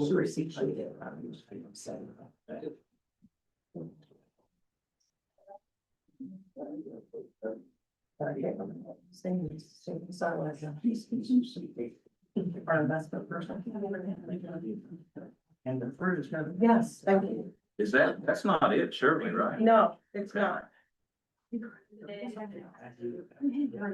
I think they didn't plan on her only going 46. Hi, my name is Colleen Barlow DeRoche. I live in Hanover on Riverview Drive. Done a lot of reading about these data centers going in places and people's reaction, and I wanted to read something. Residents living near AI data centers are reporting constant low-frequency hum measured as infrasound, sound below human hearing threshold that causes dizziness, nausea, vertigo, and sleep disruption. The noise comes from cooling systems and on-site gas turbines hyperscalers are building behind the meter to bypass slow grid interconnects. Local zoning rules do not regulate infrasound because traditional noise ordinances only measure decibels in the audible range, leaving residents with no legal recourse. The video below captures what households near these facilities are living with around the clock. The infrasound problem does not exist in the regulations because the technology producing it at scale did not even exist when the rules were written, and developers know exactly which rural jurisdictions lack the framework to push back. Probably us. That's why they're targeting us. Households who bought before the data center was announced get to choose between selling at a loss or living with symptoms that did not exist a year ago. And that cost is being externalized onto people who never agreed to host critical infrastructure for the AI build out. Let me play this. Well, it's a humming. It's a terrible humming that is constant. And we will probably all hear it, probably even in downtown Madison. And I want to say something that my previous career was in advertising in New York City, and we would present ad campaigns to clients, and they would be choosing between the 3 campaigns. And a lot of times they would love a certain campaign, but want to change it very significantly. And we had a phrase that we jokingly called, love the Dalmatians, lose the spots. Madison is a Dalmatian. It's a peaceful place that people moved here for peace and quiet and to be away from things like this. When we lay out the welcome mat, my understanding is this ERRA is the first step. It's like the data center can't come unless you guys do this step. No, not sure. Well, anyway, we want you to do everything you can to be against this for the health of all of us and our children and the Dalmatian that we love as a Dalmatian without losing its spots. Thank you. Thank you.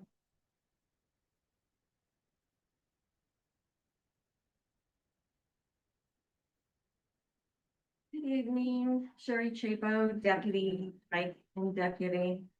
Good afternoon, Councilman Gatto. Jefferson County should not adopt the proposed ERA because taxpayers are being asked to hand over extraordinary economic powers with extraordinarily little transparency. Developers are already interested. They already have a permit. So I don't know what we're discussing here about them not coming if they're already here. If they're here, then they pay taxes like the rest of us. And that project could be attached with its own ERA or tax abatement or whatever that it is. But you've included an area of 4,400 acres that it took citizens quite a bit through information requests to figure out exactly what was in this ERA other than a nice red map that we were trying to look at. And in that map area there's 15% that is non-taxed. That's for Jefferson County Parks, state of Indiana, Indiana Department of Transportation, the Southeastern Indiana Solid Waste, There's 20% of the land that belongs to the Ford family in various names, but it's all within the same family. And then there's the JPG data center that already has a permit out there. That's 65%. And so we already have a tax base here, and you're acting as though if we develop this without an ERA that the data center won't come. And that's an assumption that's contrary to where we're at with here. So developers are already interested. If the project is truly viable, it can stand on its own merits and request abatements publicly on a project by project basis, where citizens can actually review the numbers, performance standards, utility demands, and long-term risk. And ERA shifts those negotiations behind closed doors. That's not you. You're just signing it off, and that could go to an economic board that could do that, and they're gonna do that right behind. It weakens public accountability before the public even knows the full scope of the project. No disclosed power demand, no disclosed water demand, no binding guarantees, no detailed infrastructure costs, just promises of future prosperity while the public is expected to sign a blank check in advance. Economic development should never mean surrendering oversight. A county government's job is to protect taxpayers first, negotiate second, and rubber stamp nothing. If this project is as beneficial as supporters claim, then it should survive public scrutiny without speeding a fast-tracked ERA shield. And at the end of the day, this comes down to one simple question: who benefits and who pays? So thank you. Thank you.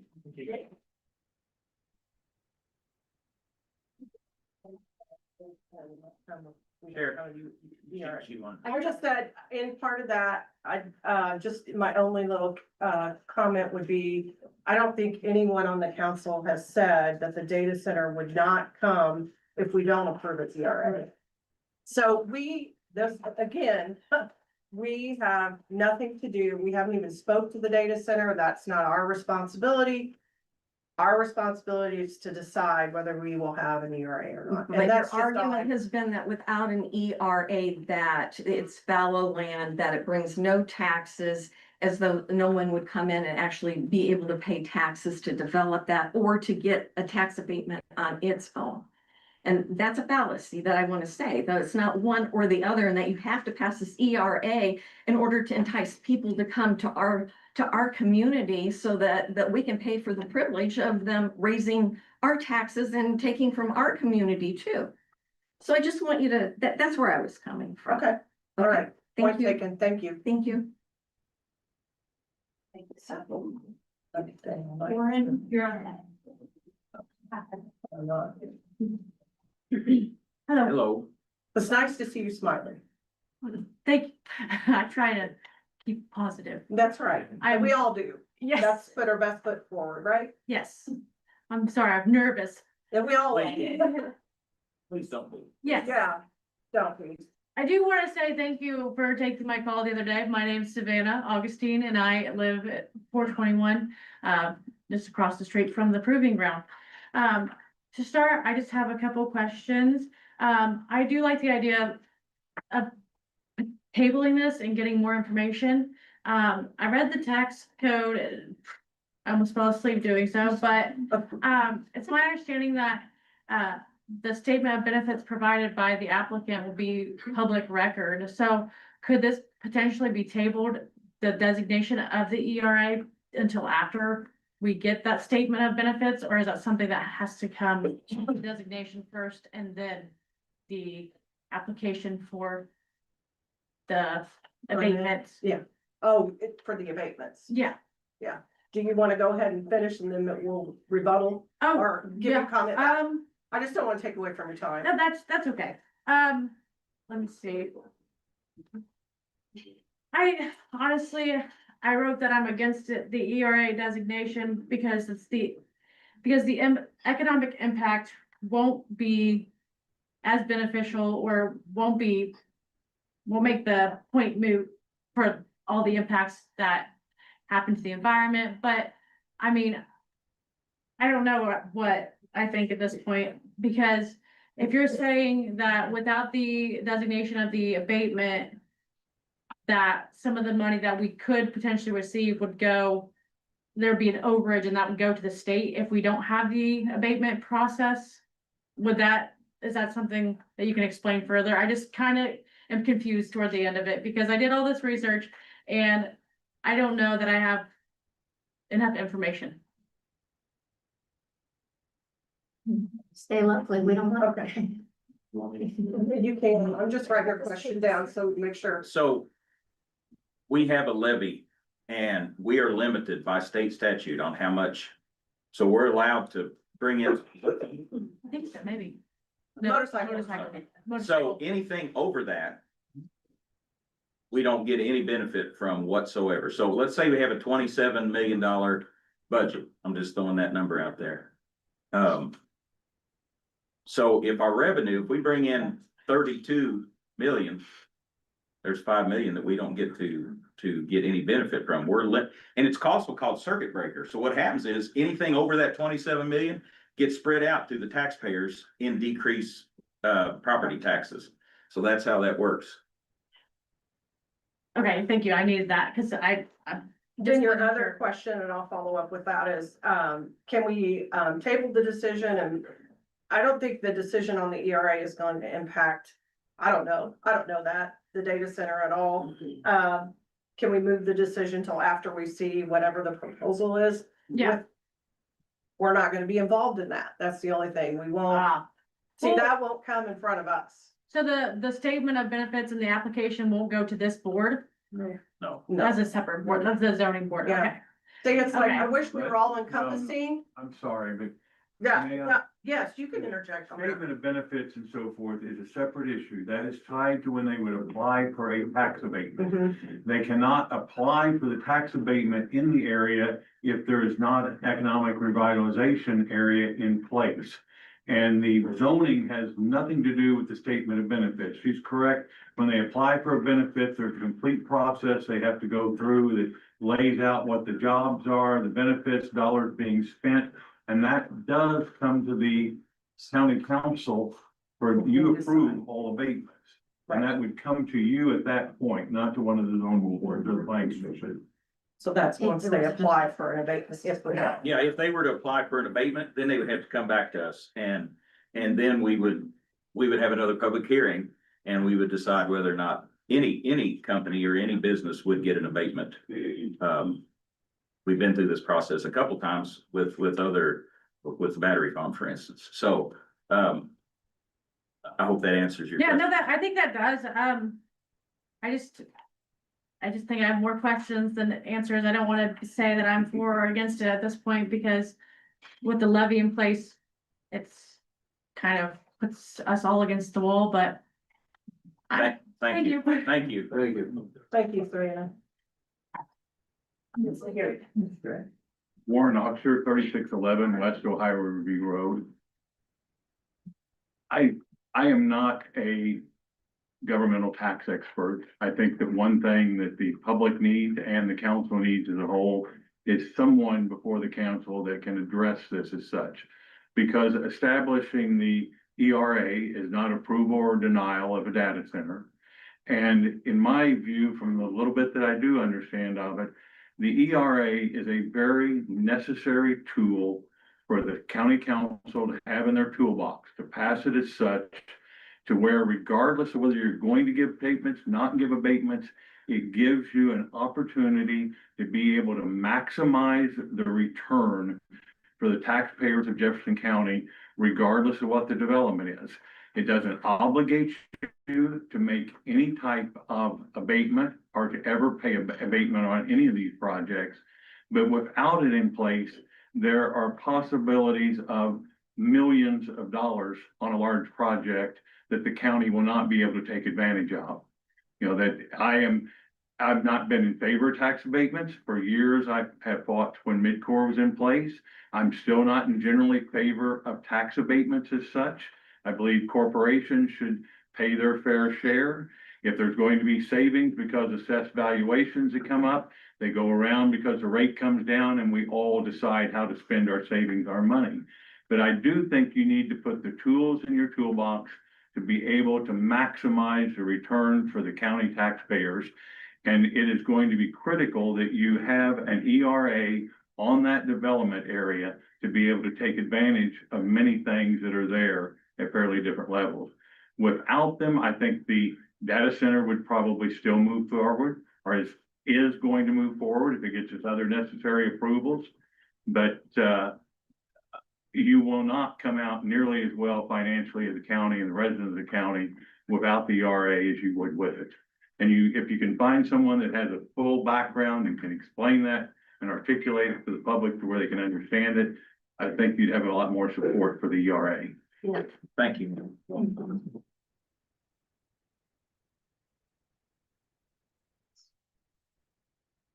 Margot. Hi, my name is Margot Sparrow. I live in Sunrise neighborhood, which is about 5 miles from the proposed data center site. Most of my questions have already been answered, so I don't want to repeat. But I do have a couple of points that I wanted to make, and I do have one question. At the beginning of this, in your introduction, you said that JPG has sat fallow for decades. And then an ERA designation would allow for other development in JPG. But I wanted to point out that an ERA designation has never been sought until now. I know. Until someone wants to come and build a data center there. So I'm just wondering, why are we considering it now at this point? It leaves a lot of concern. So one of the questions I had was, will a data center be built even if the ERA designation is not afforded? And apparently the answer is yes.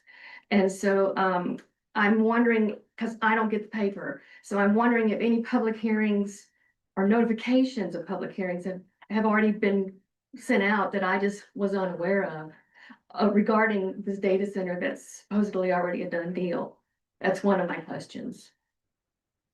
As far as the company actually answering questions or anything of that Has a nature, public hearing notification been sent to the Jefferson County residents so that we could come and address the data center's permit, which has already been applied for? other than the zoning, I don't know. Other than the zoning boards, and those are public, I don't believe so, no.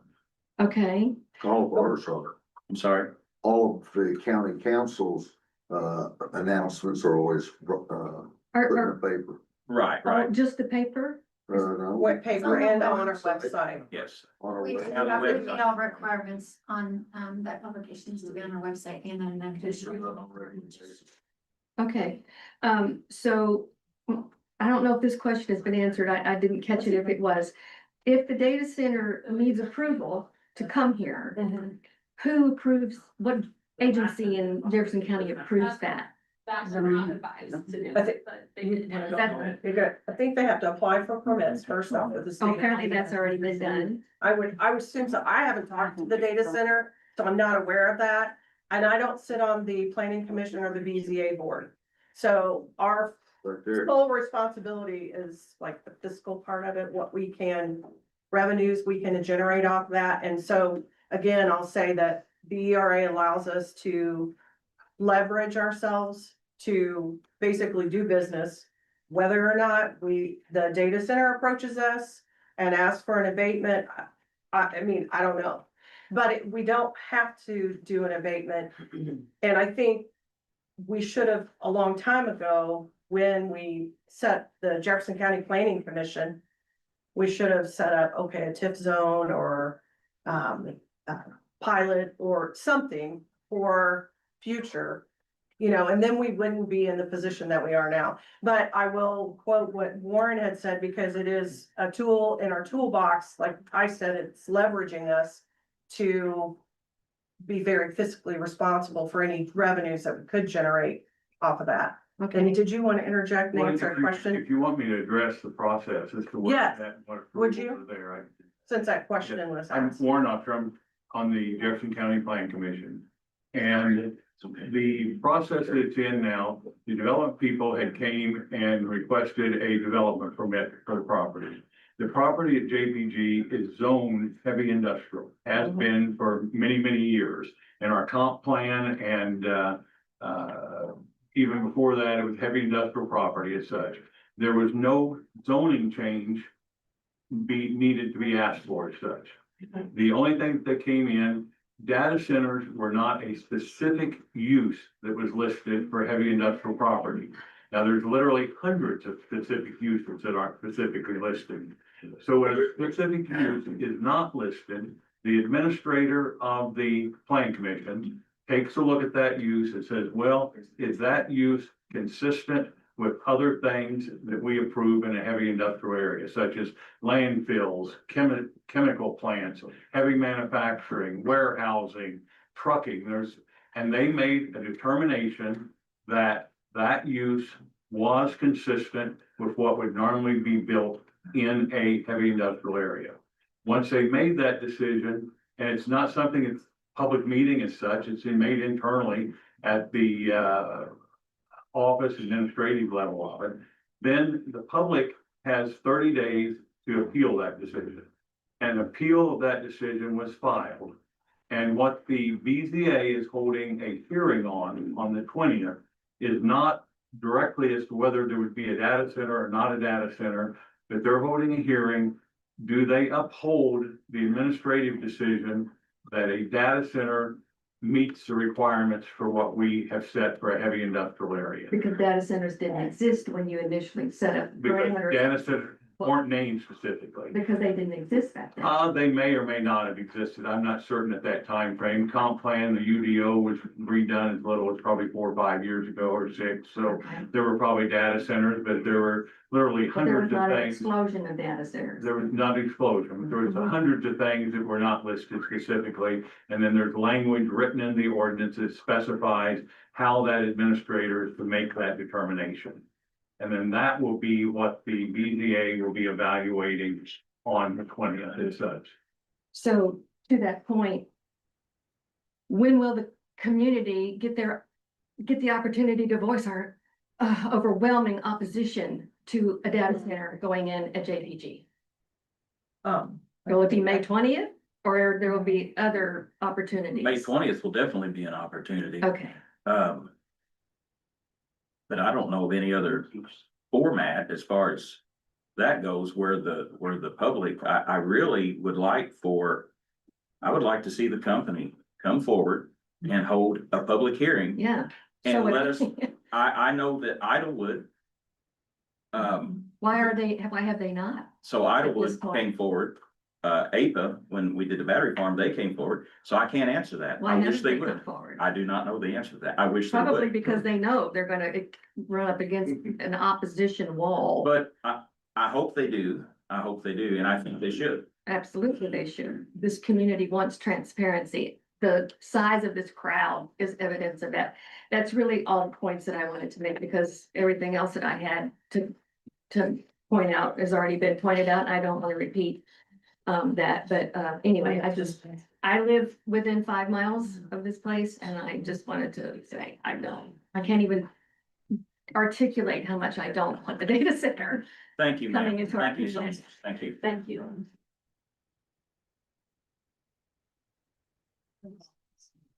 Thank you, Warren, for your comments. The next I speaker appreciate is that. Wanda, Yeah. Wanda Blair. Okay, there. Go ahead. Hello, everybody. I want to make a statement and then I have a question, please. Wanda Blair, 8630 West State Road, 256, Lexington, better known as Kent. I'm around kids every day in the middle of them for about 182 days a year. We have 11 days left. And they're fabulous. I have concerns that I know we can't stop progress. But I see every day firsthand what cell phones do to kids and what kids do to kids with cell phones. So frankly, AI scares me to death. I know I'm not going to stop it, but I just had to make that statement. I hate to see our county support what's going to hurt our kids. I know they can get to it anyway, but I don't want it in my county. But my biggest question is, if this goes in, what if our utility bills do double, triple? I know they say they won't, and possibly they believe that, but we don't know that. No, no. And right, and our utility bills are terrible anyway, I think. And we don't have a big family or, lots of things that take it. We're just pretty average and it's terrible. So anyway, I would like to ask if it goes in, can there be something in the contract that the Fords or the people of this data center make up the difference for us every month? I think it should be, because it could happen and they may not even be aware of it. So we farm cattle and hay. And then, but we're not talking here a decision about we're gonna put out corn or beans or hay. This is a big decision. Why can't it be put to vote at our regular voting times? I think things like that have been, the vote was done that way. I remember years ago. So I think it's possible. And I think the people of Jefferson County should have a vote. Absolutely.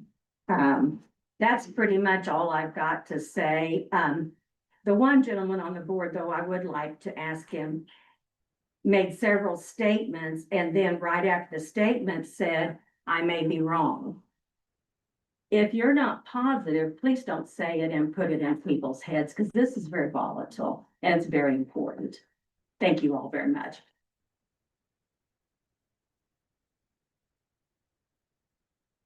Sue Crockett? Sue? I haven't been able to. She wasn't here, but she may have gone in the other room. Kimberly Johnson can go next, if Sue is unavailable. I'm not a very good speaker, but I live on Paper Mill Road. And we got information when it was the battery that was coming in, all the information, they sent it to us. We could go and be against it or for it. And there's traffic up and down our road now, and it's actually made a little indention on the right-hand side of the road right there by the battery place. So will the roads be being taken care of if this place comes in? Because it's gonna come down from gate 21 down there on the end of Paper Mill Road. Is it gonna destroy that road there? That's my question. I was already told there are steps in place that if this indeed happens, for example, there would be contractual information about if majority of construction traffic would be coming in and out of 421. That any road damage, that obviously they would be required to put it back to its. Will we get information like we did from the battery plant to sign against her for and go to I'm not that? Do we sure. know that yet? I'm not sure. Not Sure sure that yet. No. And then the question about the, everybody's been asking about the economic development. I know it has no bearing on whether that place comes in or not. It has no bearing. But it does have the bearing of you saying, hey, you gotta pay more taxes because you're a big company that's gonna benefit Jefferson County, correct? Correct. Okay, I want to make sure I have that in my head straight. Now, what about the wildlife out there and the 2 lakes that's out there? I'm more concerned about animals. The sheep, the cattle and all that's on Paper Mill Road and all the other farmers out there. What's the environment gonna do to that, let alone the humans? Has that been boarded anywhere with any of the planning commissions or zoning boards? Do we know? Not that I'm aware of. I don't know, but I can't speak because I'm not on those boards. But that's all I had to say. Thank you. Thank you. Thank you.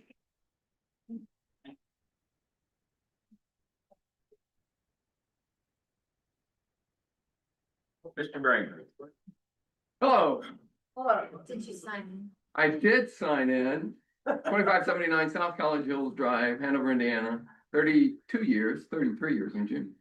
So, let's talk about closed loop water systems real quick. It's been brought up twice. They don't use water. Distilled or deionized? Nope, No? none of that. Water doesn't have the properties to, in the heating and cooling to the range, temperature ranges. So it is a propylene glycol. Similar to what's in your car, in the radiator. Would it be the same thing that's in my geothermal? Would it be the same thing that's in my loop and my geothermal? I'm not familiar with geothermals and know what it might be. Is it double piped? So it may be a propylene glycol. It's just got a wide temperature range. It's good for that. But they don't need a lot of water. And I know people are worried about electricity, but you know, they've got to work it out with Duke. If Duke doesn't have enough, the state of Indiana says, all right, you developer need to bring in enough to provide for yourself. So, and so I just want to make sure that we understand, no one's going to get their rate raised because this data center goes into JPG. Now, Duke may decide to raise our rates. That's going to be their territory wide, not Jefferson County. So. And am I correct, that I'd asked if there was gonna be any additional power grids needed to supply the electric to a data center if they were to come in? And the answer was no. However, they would be responsible for replacing the lines that feed. Yeah, into I mean, the they're data gonna center want, they want a for fire reliable, protection.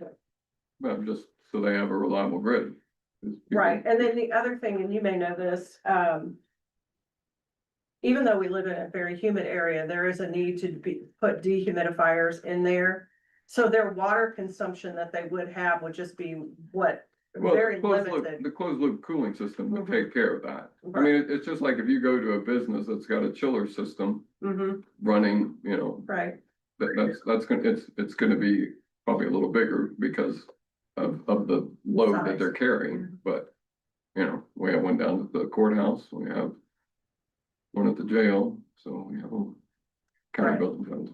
So I think he covered the ERA. I was gonna talk about the ERA, but it's just a tool in our toolbox. Right. I mean, is a tax abatement a possibility? With it, it is. Is it a guarantee? No, it's not.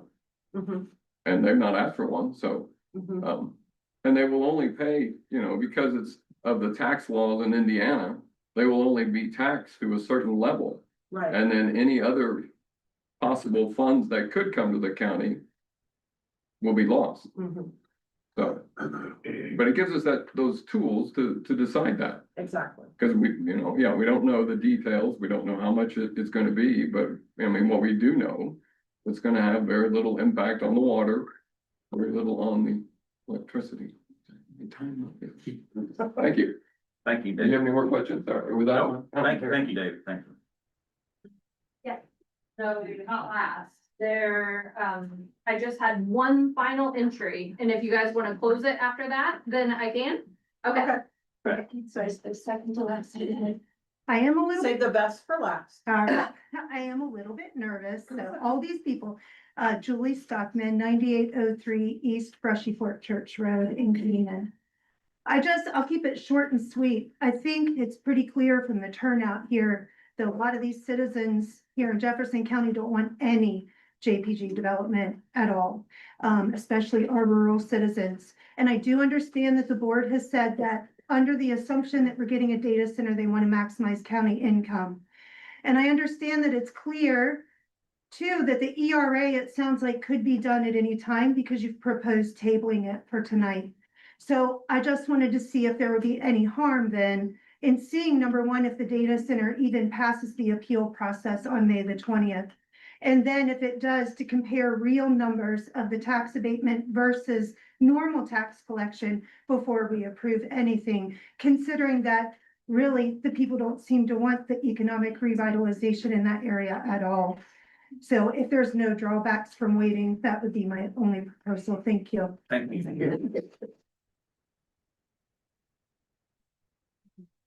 Have one more? Yeah, second to last. So we have one more.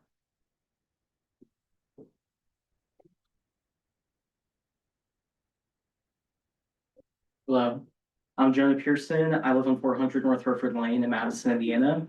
I don't really have any questions. I have some rhetorical questions I'd like to ask you specifically, because you seem to be so hell-bent on defending these data centers, but you also seem to conveniently know nothing about them. So I'm confused as to why you signed off on something that you know nothing about. And the amount of times tonight that you have sat here and defended your position uneducated, shows that this whole AI data center has created a immense literary crisis, because I don't believe that you did your research and I don't believe you know at all what you're talking about. I want to read this. Any lawmaker, man or woman, old or young, black or white, who voted yes to this data center passing, just know that your community doesn't forget. Expect backlash for you turning your back on your own community. That irreparable damage environmentally and financially you are going to put Jefferson County citizens through will never be forgotten. We were sold out by big tech and rich men who will use our beautiful state as their playground. Expect your baristas, bartenders, hairdressers, mechanics to look at you differently for what you did. Expect arguments. Expect some to not be so polite. Expect everything under the sun.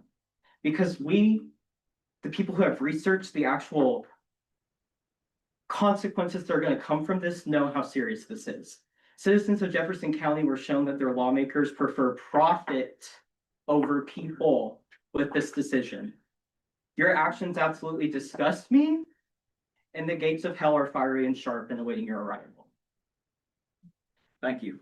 I will address. Doesn't deserve a thank you. No. I'm sorry. But Well, I would just address, because Okay. he directly, said something and I need to, follow up with that. Is why did I sign off on something I know nothing about? I haven't signed off on anything. I know maybe as much as the person next to me or across from me about data centers, but I have done some research. I did write down the questions. I'm not defending myself, because you're entitled to think whatever you want and say whatever you want, because I'm an elected official, so I have to bear that burden. But what I try to do and what I'm elected to do is to make sure that we look at funds from receipted from property taxes. We develop a budget that we adhere to, and that we are fiscally good stewards of the taxpayers' dollars that come before us. So if there's something that we need to leverage to make a benefit to our county, whether regards it's coming or not, then I feel like it's our best interest to make sure we leverage it. We're not decisioning, and I'm not saying that I'm in favor of a data center, but then again, I'm also not saying that I'm not in favor of a data center. I'm not sold out by big tech. I was adamantly against solar farms. I was the only one that voted for that. No. And at some point, and then, about the gates of hell, I hope that none of us here enter into hell, because I think that most of us here are good people that follow Christ, and I know that I do. So I would never wish that upon anybody. So that's the only part I didn't like. But again, being an elected official, I have to be able to take any comments that come my way and speak as much as I do know or rationally know. I don't have all the answers, but we do have people in the room, like Mr. Oxshire. We have the board, we have other people that have educated themselves, and the feedback is good. So, and the questions are good, and they should be. Is this a place that we can make a decision whether the data center comes here or not? No. And I think I tried to make that point.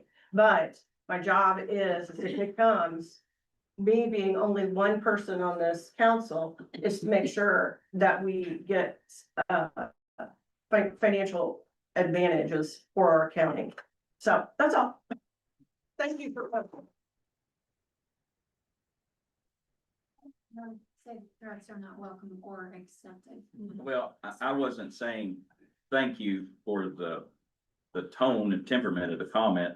I just feel like I'm glad people are participating. So I maybe don't like what they say, and I didn't like what he said. What he said was, it was rude and ugly, but he had a right to say it. It had a right to say it. If he wants to talk about the gates of hell, I'm a Bible believer. We can sit down, we can look what the Bible says about that. I would love to do that. And then maybe he would realize that, he's not in as good a position as he thought he was, but we can do that separately. So having been through all this and went through all this, does any of the council members have any comments? I just wanted to ask, can I ask Mr. Offshore? Sure. Yes. In your respect of time you spent on some of these planning boards and being in your experience. Would it be prudent, in your opinion, I hate to put you on the spot, but would it be prudent, in your opinion, if we delayed this to June, until after the May 20th BZA hearing? I see them as two separate issues as such, from my understanding, the data center approval, whether it goes forward or doesn't go forward, does not hinge on whether there's an ERA in place.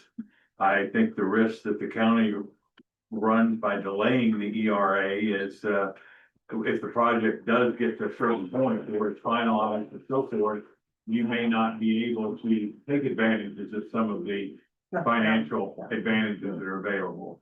I don't know, that's why you need a financial expert to address that. For example, there's sales tax that they're exempt from paying. But if the ERA and certain other things are in place, there's provisions that an agreement can be reached to where a seventh of that sales tax, 1%, and that they would be paying the state, comes to the county instead. And there's a possibility that ERA and certain things have to be in place to be able to take advantage of that. There's, you'll always have the option, I don't know, I think you limit yourself by kicking it down the road too far. Any other council members have any comments? Does anybody else in the audience want to make any, that hasn't already spoke? Because we're getting. Yes. I'm Scott Baldwin. I live at 1450 Clifty Drive. From what I understand, you, county council, you're like the chief financial officers in a corporation. You gotta come up with the money. County commissioners are like the shop foremen. They do the day-to-day administration. The proving ground is zoned and has been for years, heavy industry. So what's coming up? Look, the issue before you was the ERA, the Economic Redevelopment Area, which, as Mr. Akshay pointed out, is just a tool that you can use to bring business into that area there. So my suggestion, number one, if you formulate an ERA, talk to the lawyers or whoever you need to talk to and see if you could apply it only to a certain level of investment. Say a company capitalized at $10 million comes in, this data center would be billions, or $5 million. So you have all that area up there devoted to a lot of small shops, factories, 10, 20 people working in each one. And the next thing I would suggest, I assume it's like in Madison, there are areas on heavy industry and light industry. JPG is on heavy industry, which obviously is where a data center would go. That's heavy. But maybe you're gonna have to consult with lawyers and whatnot and see what, maybe it might be too late. I don't know. But see if you could change the zoning to light industry. There seems to be nobody here that objects to light industry going in there. A shop with 10 or 20 people that turns out a small product, boat trailers, say, you just pick one. That's a world of difference from a data center. So there are a couple of suggestions, which obviously you're gonna have to consult with lawyers to see if it can be done. And I also understand the predicament you're in, that you are overseers in Indianapolis have cut property taxes. And now you have to maintain roads and bridges and plow snow and where in Sam Hill do we get the money? And so now I see why all of a sudden an economic recovery area, all of a sudden, oh my gosh, we really need this now. We gotta fix the dang roads and we don't have the money anymore. We gotta have a tool. Well, I understand that. But perhaps it's time to look into either rezoning possibility, or if you do adopt an ERA, put some restrictions on it. Now, once again, ideas, maybe not legal, but I did live near Chicago for 35 years. Thank you. Thank you, Mr. Baldwin. Thank you so much.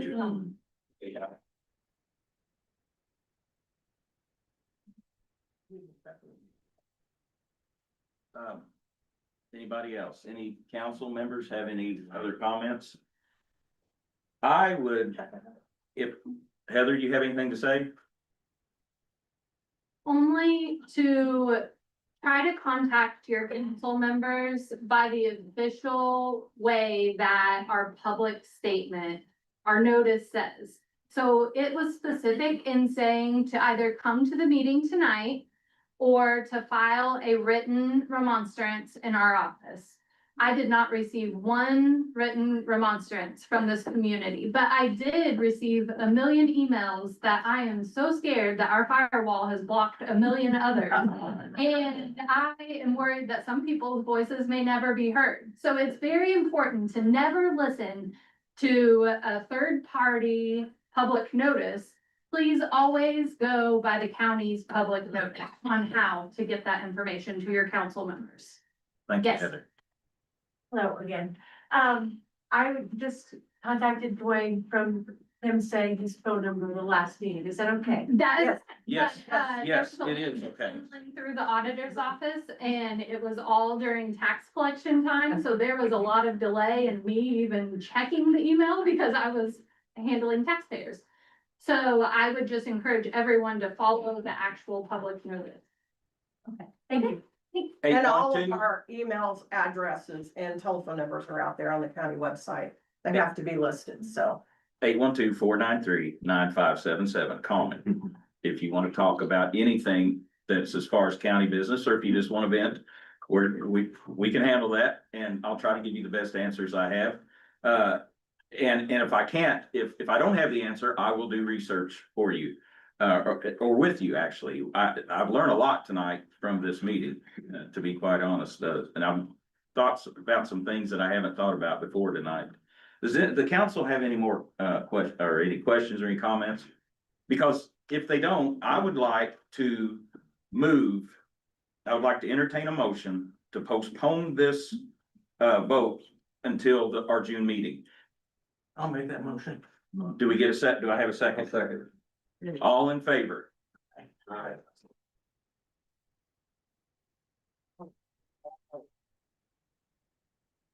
So we got 2 opposed. Ray you're gonna stay out of this one, right?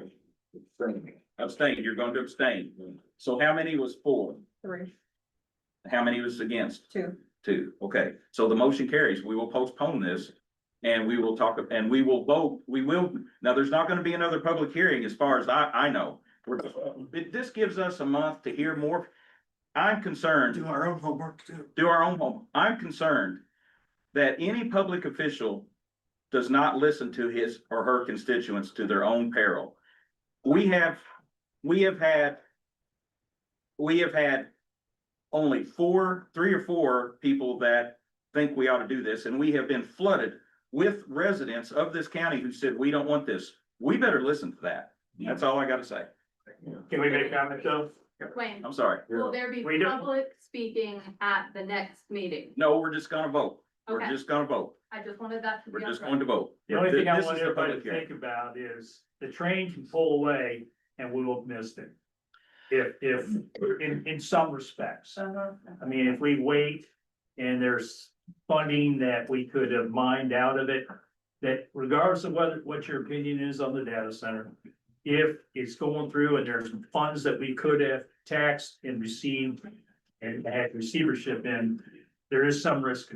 I just want people to acknowledge. I would also say, that I believe we should, contact as a council, contact our attorney for the county and have him, give us some advice on the pluses and what we can do as a council to leverage our position to control the money that will come toward us. And I want to say thank you for everybody that was involved. You guys were nervous. Trust me, we were nervous too. But as far as the personal attacks, you guys don't know us. Most of you don't know us. Some of you know us. These are some great people. You can take my word for it. You don't have to take my word for it. I know Pam, I know Heather, I know all these guys. We do care about this county. We're very concerned about what comes here. We are concerned about, we do want to grow, but we want to make sure that the growth does more good than harm. And we are concerned, just like you guys are, about this project or any project that's coming out there. So make sure to be involved on May 20th, and voice your concerns about this project. Thank you. I guess I need to entertain a motion. I'll make a motion for adjournment.